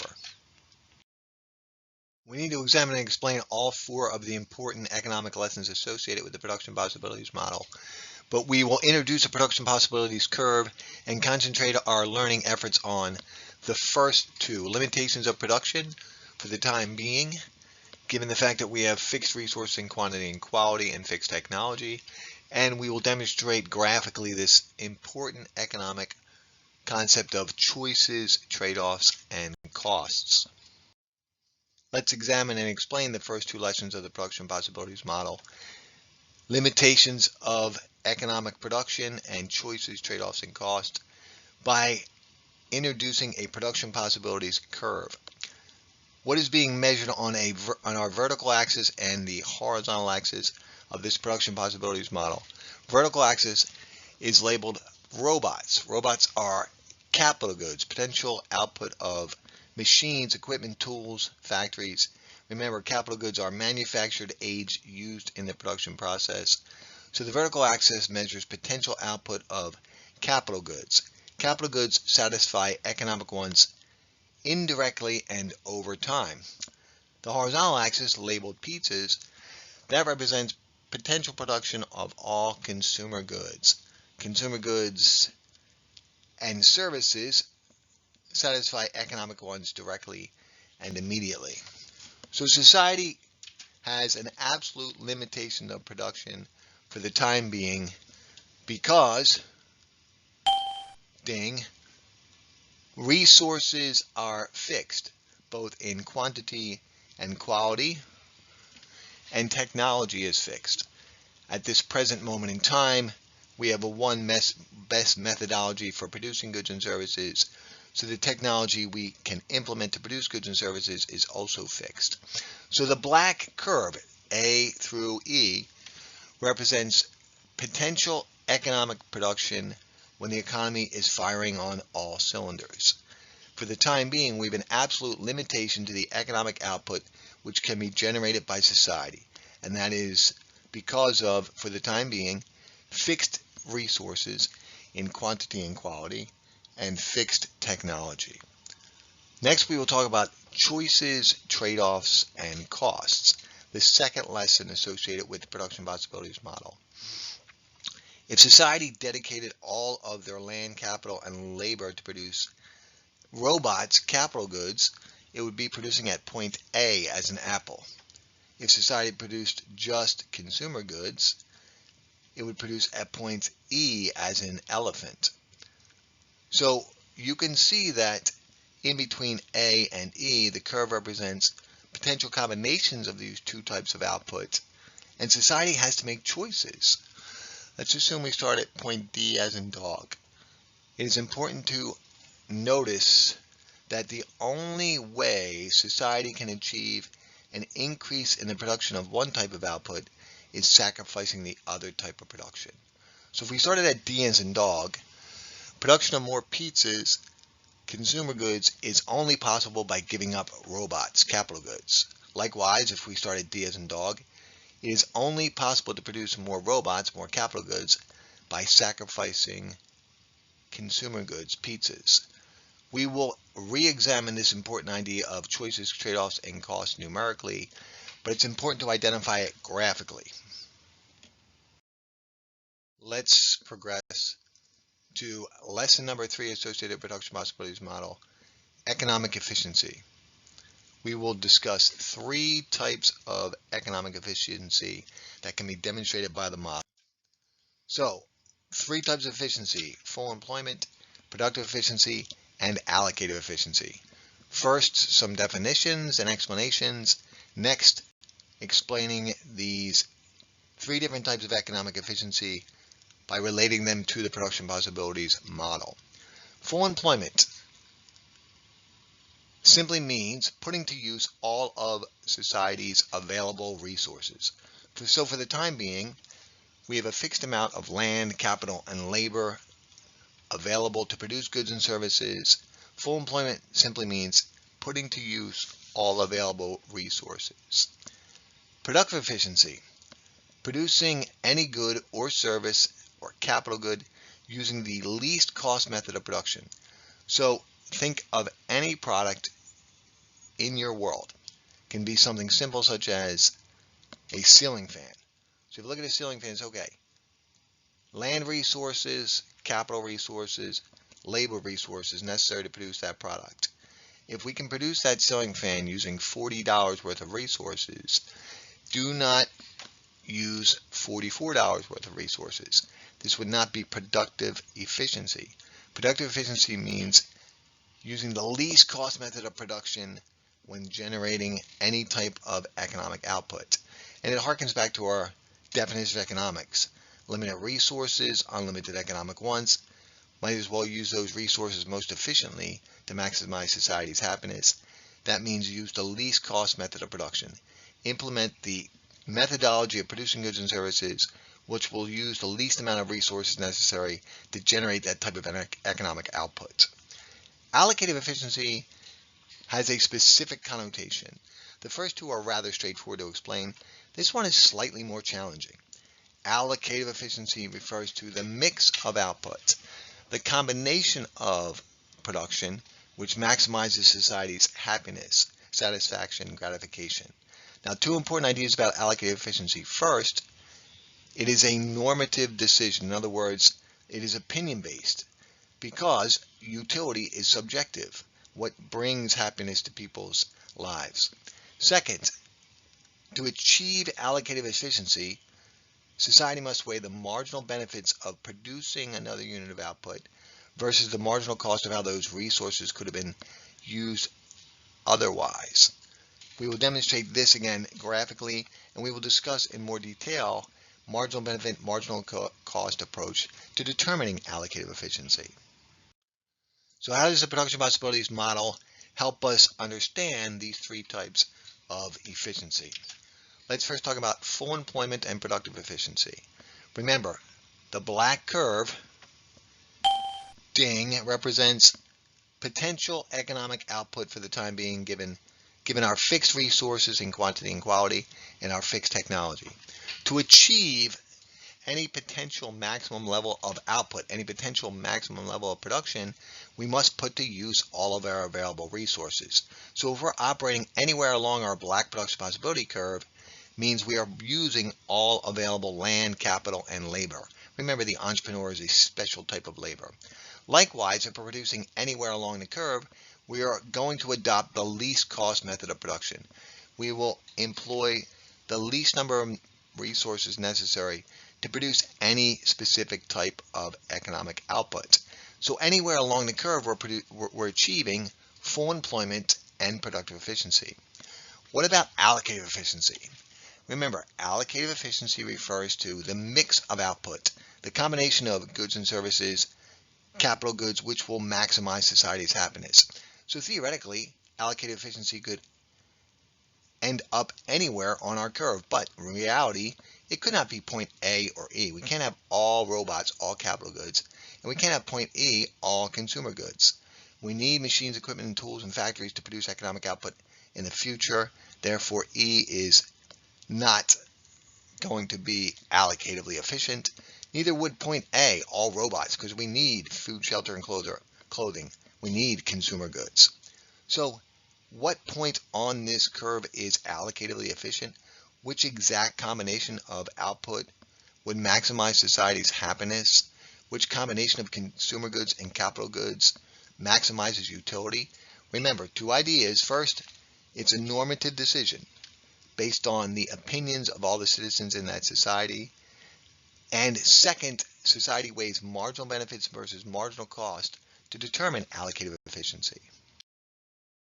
So if lesson number 1, limitations of production, demonstrates society's absolute maximum level of output, given our fixed resources in quantity and quality and our fixed technology, and the production possibilities curve represents maximum level of potential production if we're firing on all economic cylinders, what about tomorrow? What about lesson number 4? In the future, we will have an increase in the quantity or quality of resources, or we'll have an improvement in technology, or we'll have some of both. Either an increase in the quantity or quality of resources, or an improvement in technology/productivity will generate economic growth. We will examine and discuss economic growth in more detail later in the lesson. After introducing the 4 economic lessons associated with the production possibilities model and explaining them graphically, now we're going to analyze the same 4 concepts numerically, quantitatively, with data used to construct a production possibilities curve. Understand every production possibilities curve is built on 4 assumptions. Full employment and productive efficiency, number 1. If we're operating on the curve, we're using all available resources in society and producing using the least cost method of production.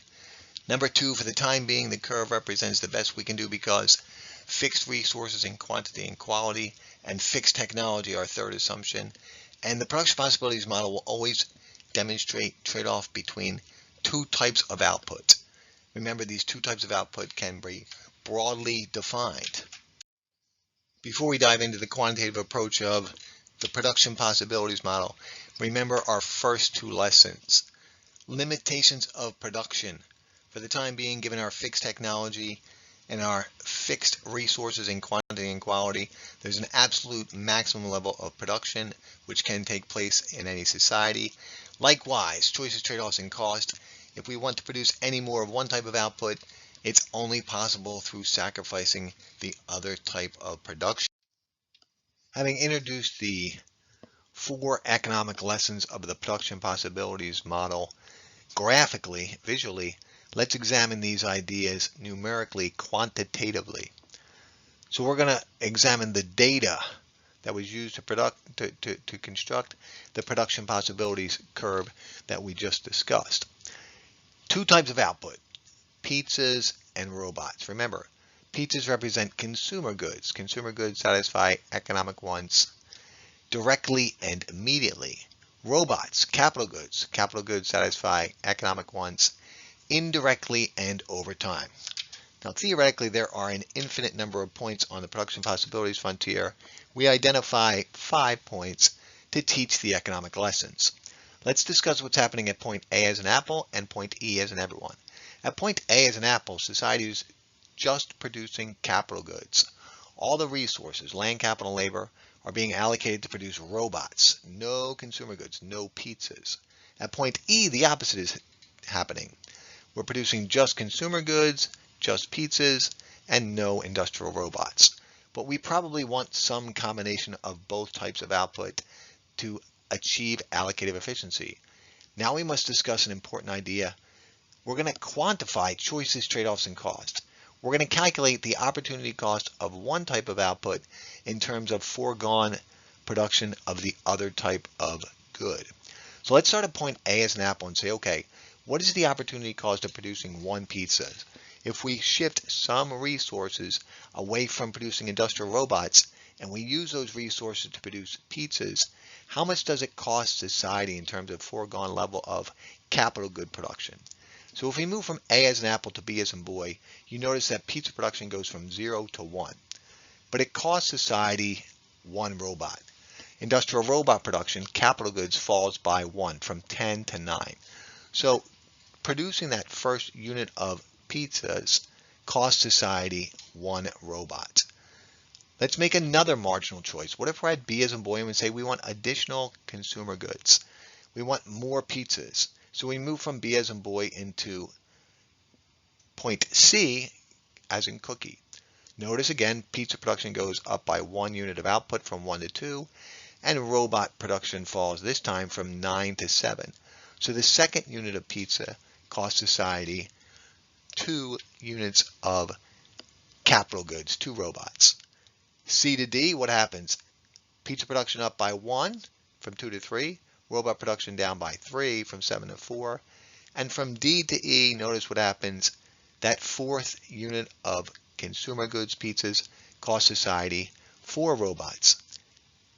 By now you have probably recognized that each marginal choice, each successive choice, each additional unit of pizzas cost more than the previous choice.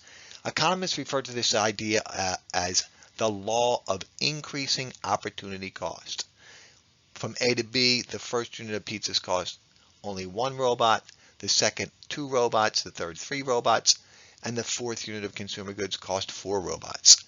What is the economic rationale behind the law of increasing opportunity cost? Pizzas are consumer goods. Robots are capital goods. These are 2 vastly different types of economic outputs.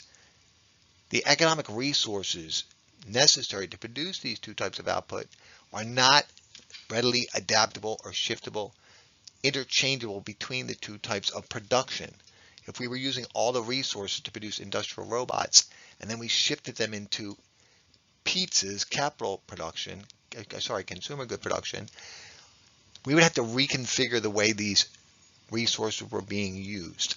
So in the short run, because the economic resources are not readily adaptable, changeable between 2 vastly different types of output, the law of increasing opportunity cost exists. We just demonstrated it numerically. When we looked at the production possibilities frontier, any time a production possibilities frontier has curvature, it's a curved production possibility model, the law of increasing opportunity cost will be present.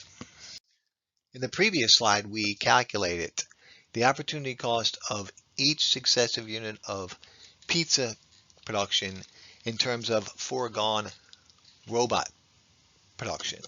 Understanding choices, trade-offs, and cost, we cannot have more consumer goods without giving up capital goods, and we identified what we refer to as the law of increasing opportunity cost. Each marginal choice, each successive unit of pizza production costs more in terms of foregone robot production. Every time we wanted another consumer good, we had to give up more capital goods than the previous choice.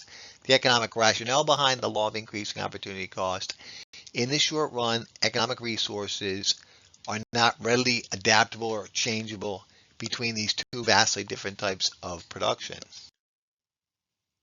We know the law of increasing opportunity cost exists. We prove this mathematically as we calculated the opportunity cost of each successful unit of consumer goods in terms of foregone capital goods.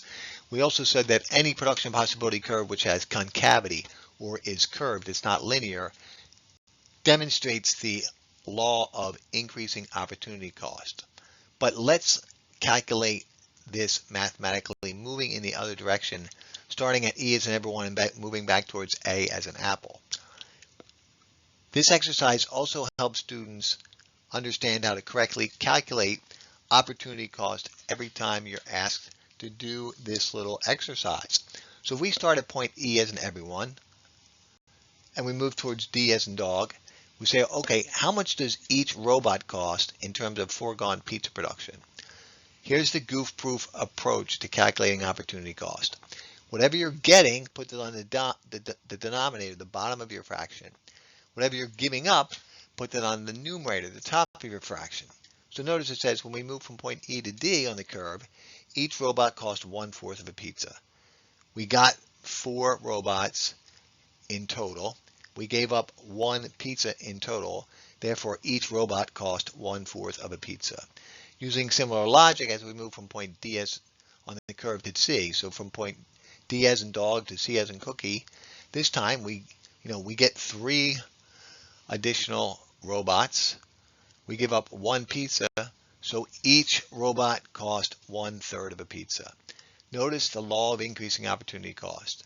This time, our marginal choice to move from D to C, right? The robots cost more in terms of foregone pizzas than the previous choice.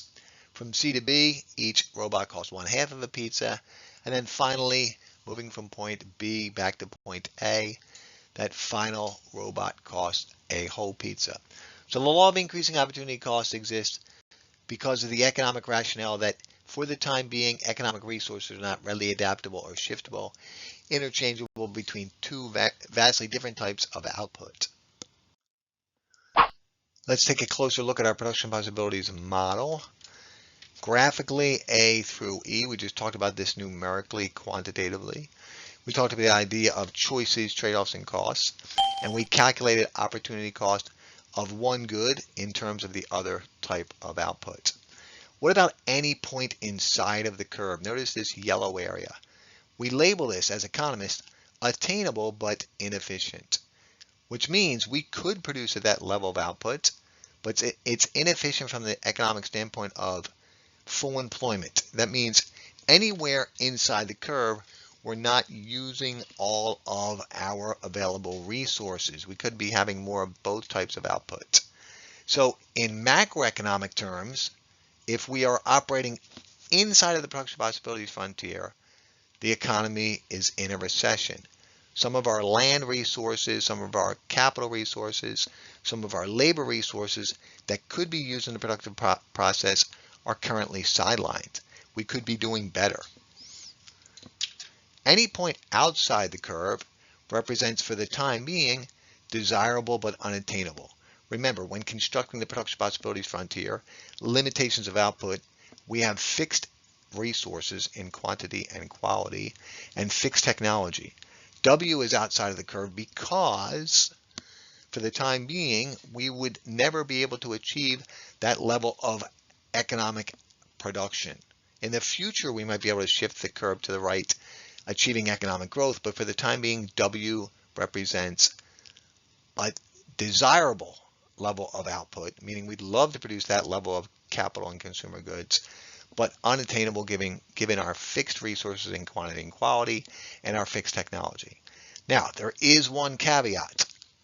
Through specialization in trade, if a nation takes its limited or scarce resources and produces product in which it enjoys what we call a comparative advantage, a country can escape the limitations of its domestic production possibilities frontier. More about that idea of specialization in trade in a later date of economic lessons, but for the time being, W is unattainable because fixed resources in quantity and quality, fixed technology. In the future, we hope to achieve economic growth, shifting the curve to the right through an increase in the quantity and quality of resources or an improvement in productivity technology. Any point inside the production possibilities curve represents attainable but inefficient. This level of production is possible given our fixed resources of quantity and quality and our fixed technology, but it's not efficient because we're not putting to work, we're not putting to use all of our available resources. We're not achieving full employment. There's land, capital, and labor resources sidelined. So what is the cost to society of an economic downturn? What is the cost if we are in a recession? Well, we could be producing more robots, more pizzas, or some of both, right? So the idea is that we should be operating somewhere along the curve. U is inefficient because we're not achieving a level of economic production that's capable given our fixed resources in quantity and quality and our fixed technology. We should be operating somewhere along the curve. So in terms of real life application of the production possibilities frontier, any point inside the curve represents foregone production and foregone consumption, which means a lower standard of living, means a larger burden of scarcity for society.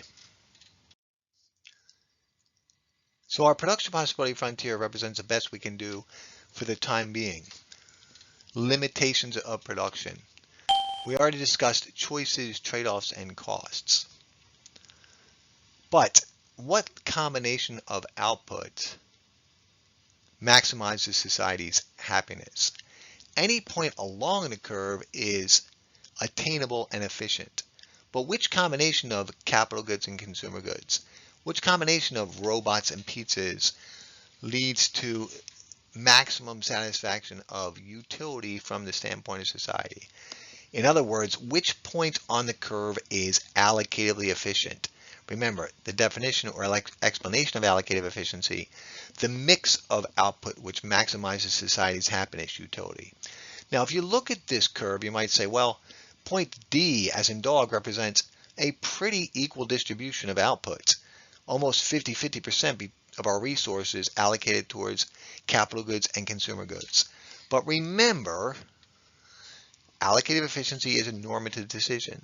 Society weighs the marginal benefits of additional units of consumption of one type of output versus the marginal cost of how resources necessary to produce that type of production could have been used otherwise.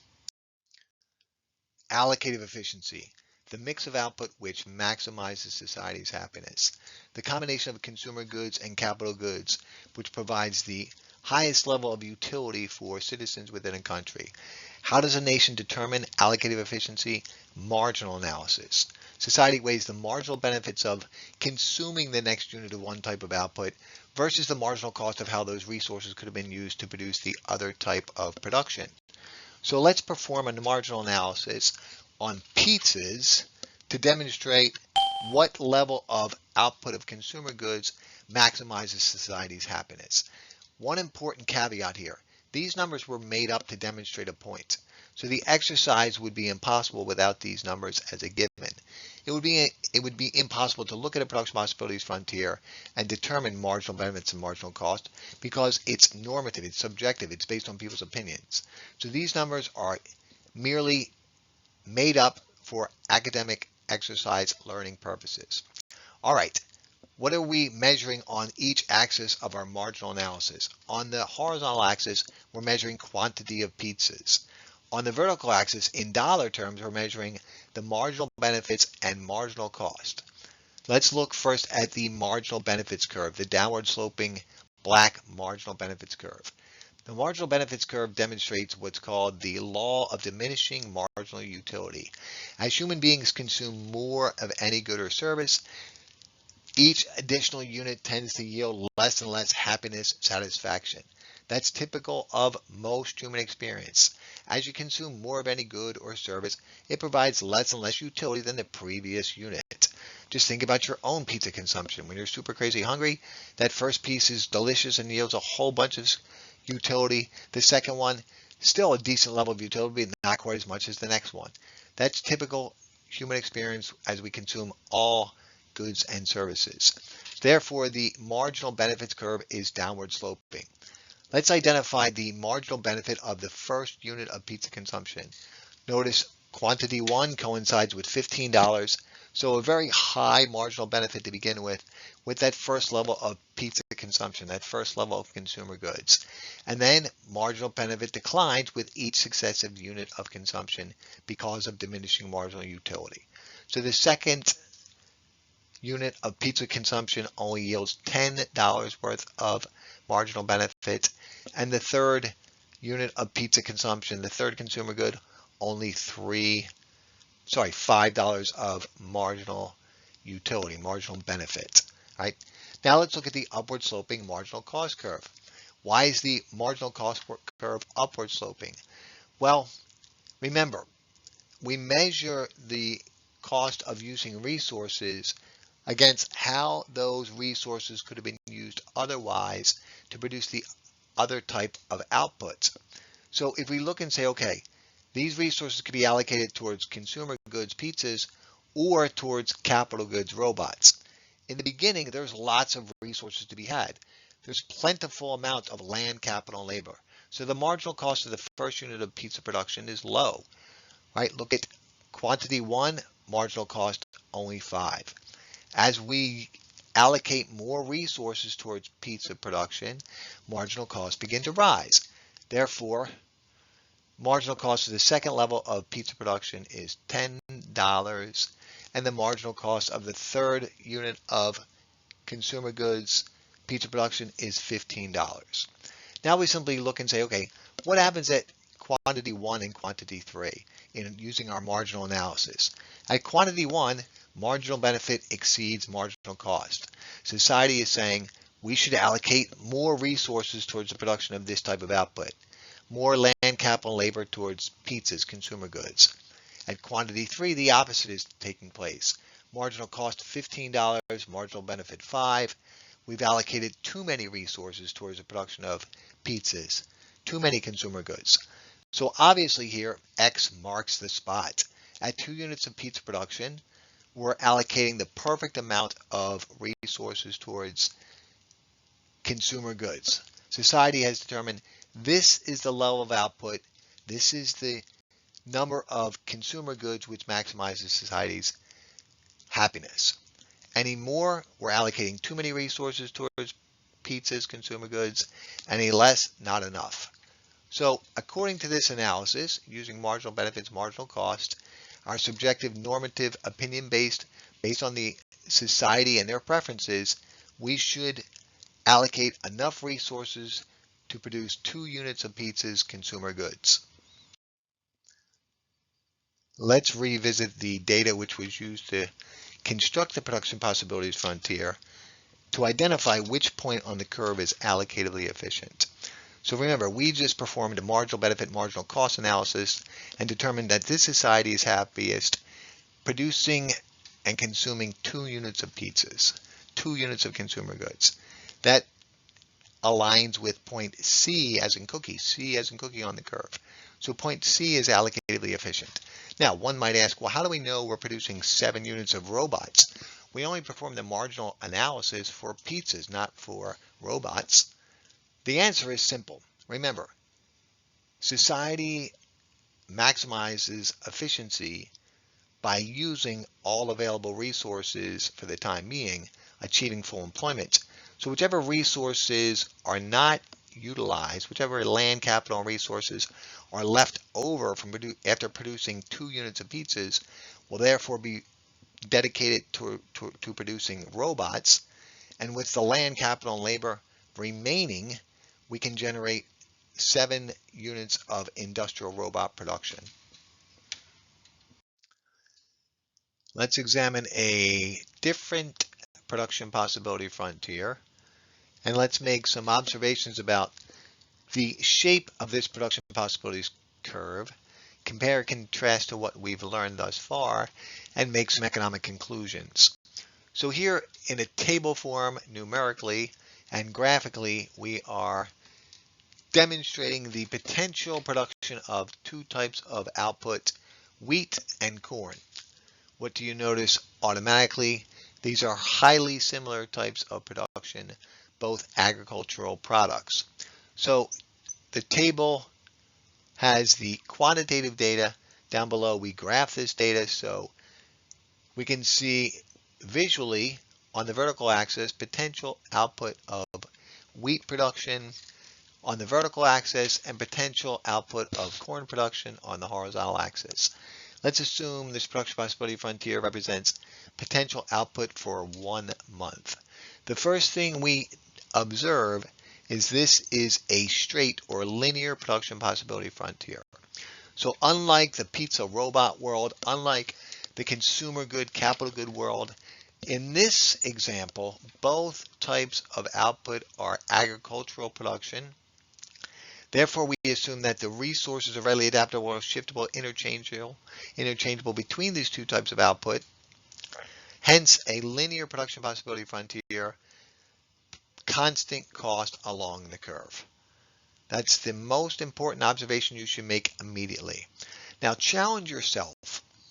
The answers will be given on the next slide, but calculate the opportunity cost of the next bushel of corn in terms of foregone wheat, and likewise determine what is the opportunity cost of the next bushel of wheat in terms of foregone corn.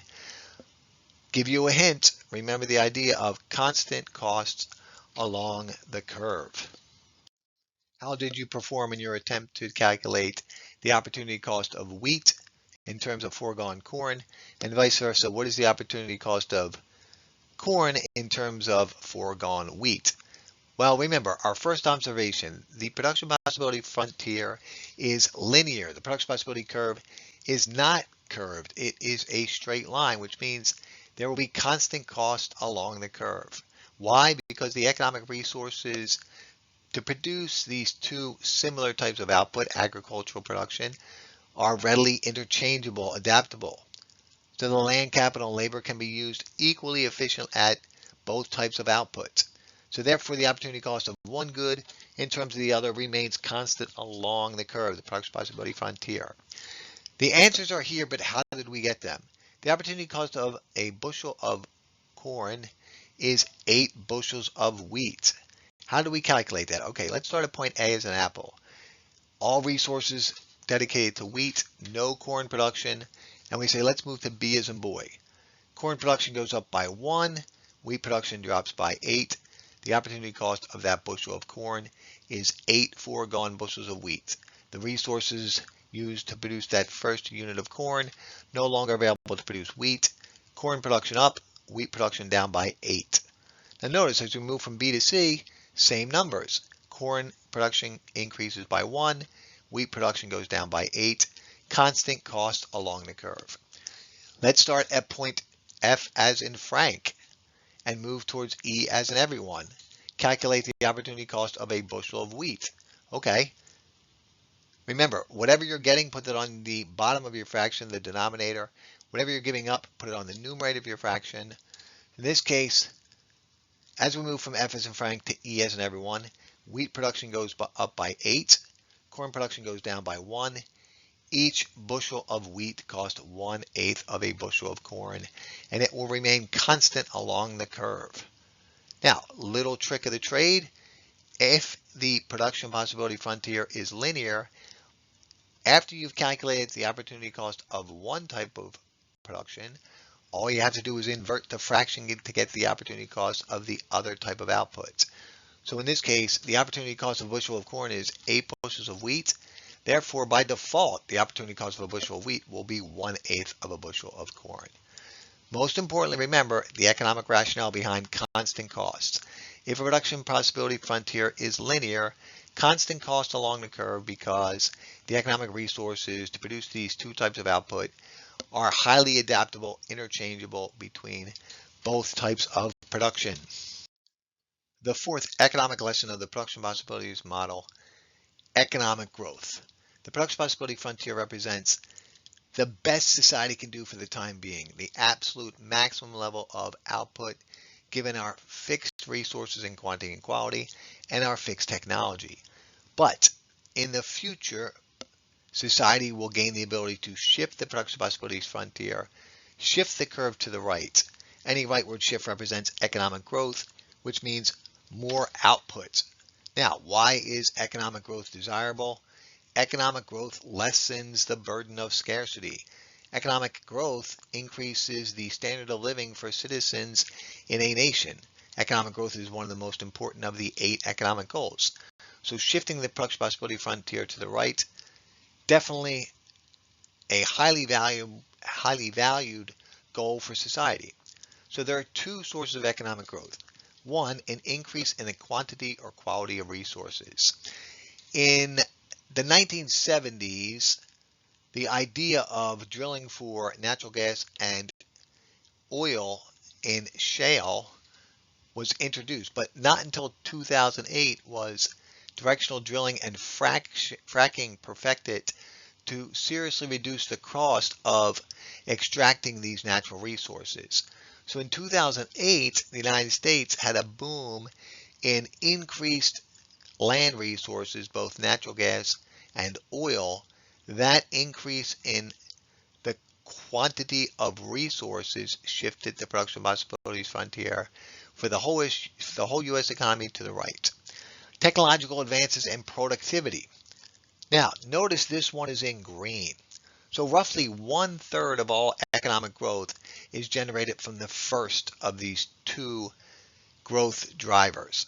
Increases in the quantity or quality of resources generates about 1/3 of economic growth, but increases in productivity / increase in technological advancements, technology generates the lion's share, the bulk of economic growth, about 67%. A few weeks ago, there was an article in the Wall Street Journal about an amazing discovery with the capture and transmission of energy. I'm not an electrical engineer, but the article explained that it's difficult to capture and store solar and wind energy. Likewise, transporting the energy across lines leads to loss of power, loss of efficiency. But technological advancements are going to seriously reduce those inefficiencies, which will generate all kinds of economic growth because we'll be able to both store energy and transmit energy far more efficiently, which means the cost of energy should come down, and this will generate all kinds of economic growth. So any increase in the quantity or quality of resources, any improvement in technology will shift the production possibilities frontier to the right. The entire curve shifts to the right, representing economic growth. Now that we have identified the two sources of economic growth and discussed the importance of economic growth, let's demonstrate and explain this graphically. So our current production possibilities frontier, A, B, C, D, E. The curve represents our absolute limitations of production for the time being, given our fixed resources in quantity and quality and our fixed technology. How can we shift the curve to the right? Right? How can we shift our present limited level of output to the right to achieve economic growth? Increase in the quantity or quality of resources, increases in technology will shift the curve to the right. So a better educated workforce. A new mine in Nevada where we discover lithium to produce batteries. Right? A new methodology of any type of manufacturing process which increases productivity. These will be our precipice for, our generators for, our catalyst of economic growth. Remember, 1/3 of economic growth is generated through an increase in the quantity or quality of resources. Increases in technology / productivity generate the lion's share, 2/3 of economic growth.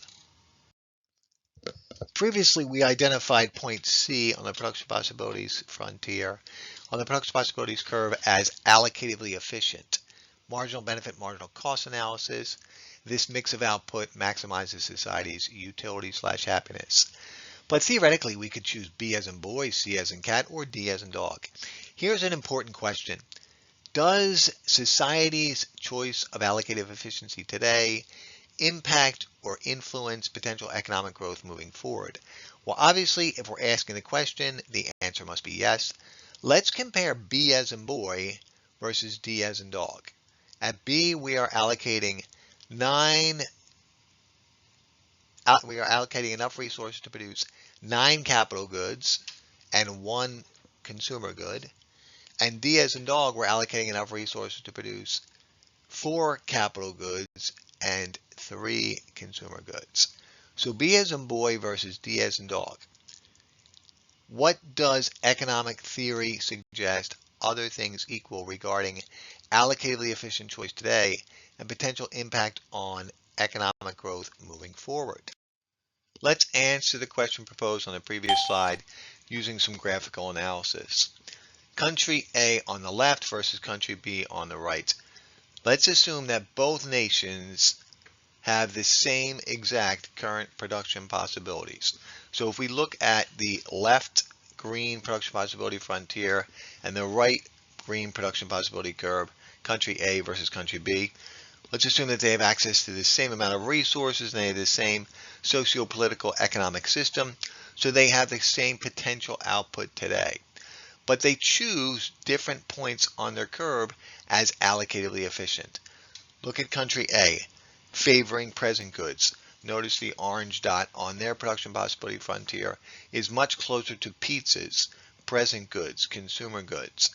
Relative to country B, their orange dot on their production possibility frontier much higher up on the curve, closer to capital goods, goods for the future. Economic theory suggests that if a nation chooses a point on their curve today, allocatively efficient, where they're dedicating more resources to capital goods, that it will generate better economic growth moving forward. A nation which dedicates more resources towards robots, towards capital goods today, is saying they're willing to forego some present consumption for better future consumption. So other things equal, two countries that face similar production possibility curves, one nation chooses more capital goods today relative to consumer goods, that nation should generate better economic growth moving forward, other things equal. To finish up our discussion on this portion of our economic analysis, let's revisit the production possibility frontier data that we examined originally, and then simply answer the question, B versus D, which allocatively efficient choice would tend to generate better economic growth moving forward? If you look at B relative to D, at B, society is allocating enough resources to produce 9 units of robots, capital goods. This is a higher level of capital good production than D, so choosing B today would tend to generate better economic growth, other things equal, relative to choosing D as allocatively efficient. The production possibilities model has many applications, and we will finalize our study of the production possibilities model, the basic building block of economic thinking, by demonstrating one of these different applications. So what's going on here in this production possibilities curve? We are measuring on the horizontal axis potential military production for a nation, and on the vertical axis civilian production. So notice the vertical axis is capital goods and consumer goods. The old economic trade-off when teaching production possibilities frontier used to be guns and butter. So guns would be on the horizontal axis, butter on the vertical axis, guns being military production, butter being civilian outputs. So what's going on at point A versus point B? At point A, society is allocating all land capital and labor into civilian production. No guns and tanks and bombs and planes and drones. No nuclear submarines. No military output. At point B, the opposite is occurring. At point B, we're not producing any consumer goods or any capital goods. Let's look at point X on the curve. 50-50 split. So half of the country's resources are dedicated to civilian output and half towards military production. Now, ask yourself a question, maybe pause the video for a moment. If you were to place a point on this curve, and we'll label it R for what's really going on in the world, what's really going on in the U.S. economy, what percentage of our total U.S. economic output is military production? So if you think that 90% of the economy is military production, you would put R real close to point B as in boy. If you think barely any of the nation's resources are allocated towards military output, you would put R much closer to A as in apple.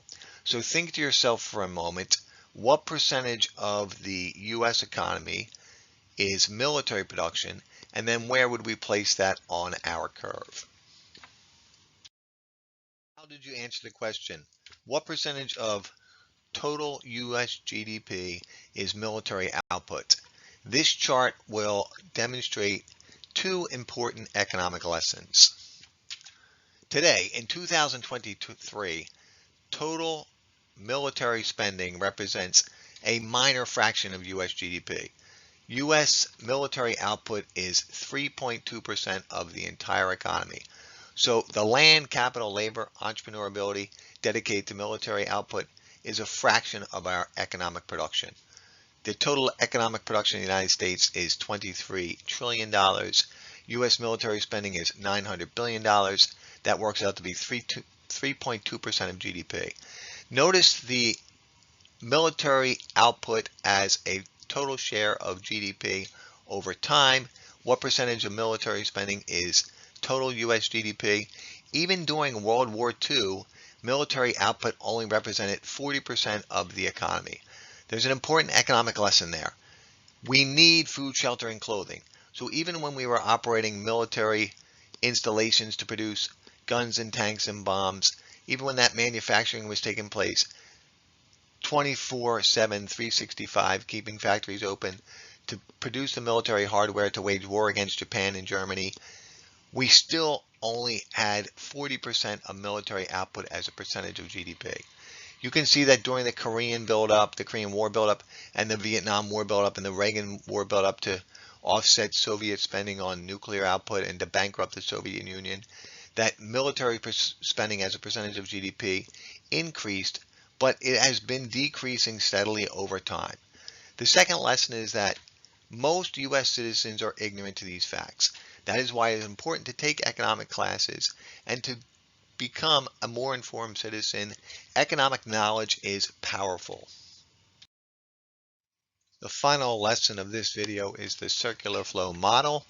In this video, we will explain the flow of income and consumption, revenue and cost, aka money, throughout the economy, and the physical flow of inputs, aka resources, which are then transformed into goods and services. So we can either follow around the black outer ring, which is the financial flow of money through the economy, or the orange inner ring, which is the physical flow of resources, which then become goods and services. In this simplified circular flow model, there are two participants. For the time being, we are ignoring big G, government. So on the right, we have households, aka individuals, people like you and me. On the left, we have businesses. And there are two types of markets. Up top, we have the resource market. Down bottom, we have the product markets. So let's look up top first. Land, capital, labor, and the entrepreneur. Remember, in a system of capitalism, we have private ownership of economic resources. So in the resource market, the buyers are businesses and the sellers are households. Households ultimately own all the economic resources.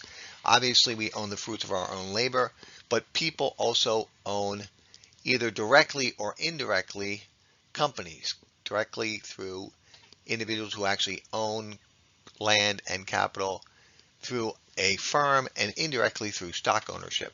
So let's evaluate the resource market a little more closely. Households bring resources to the resource market.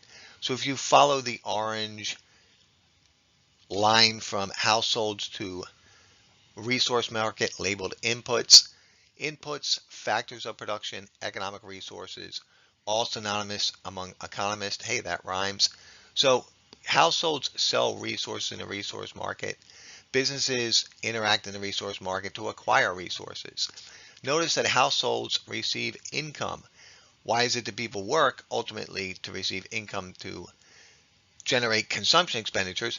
But if you look up top in the right, that income would equate to land, resources receive rent, capital receives resources receive interest, labor receives wages, and if successful, the entrepreneur receives profits. So following around the orange, inputs become resources for businesses. Businesses churn out goods and services, and then eventually goods and services make their way back to households. But how do households pay for these goods and services? In the product market, everything is flippy-floppy. In the product market, the businesses are the sellers and the buyers are households. So in the product and services market, households buy these goods and services. Businesses provide these goods and services. So income generated through the sale of resources in a resource market become consumption expenditures for households, and these consumption expenditures flow into the hands of businesses. That generates revenue for the business, and the business uses that revenue to cover the cost of production of acquiring resources, and the whole cycle starts over again. Now, two big caveats here. First, this simplified circular flow model ignores government, and for the time being, it also ignores international trade. But it gets you thinking about the flow of activity in the greater economy. Thanks for listening. See you in the next video.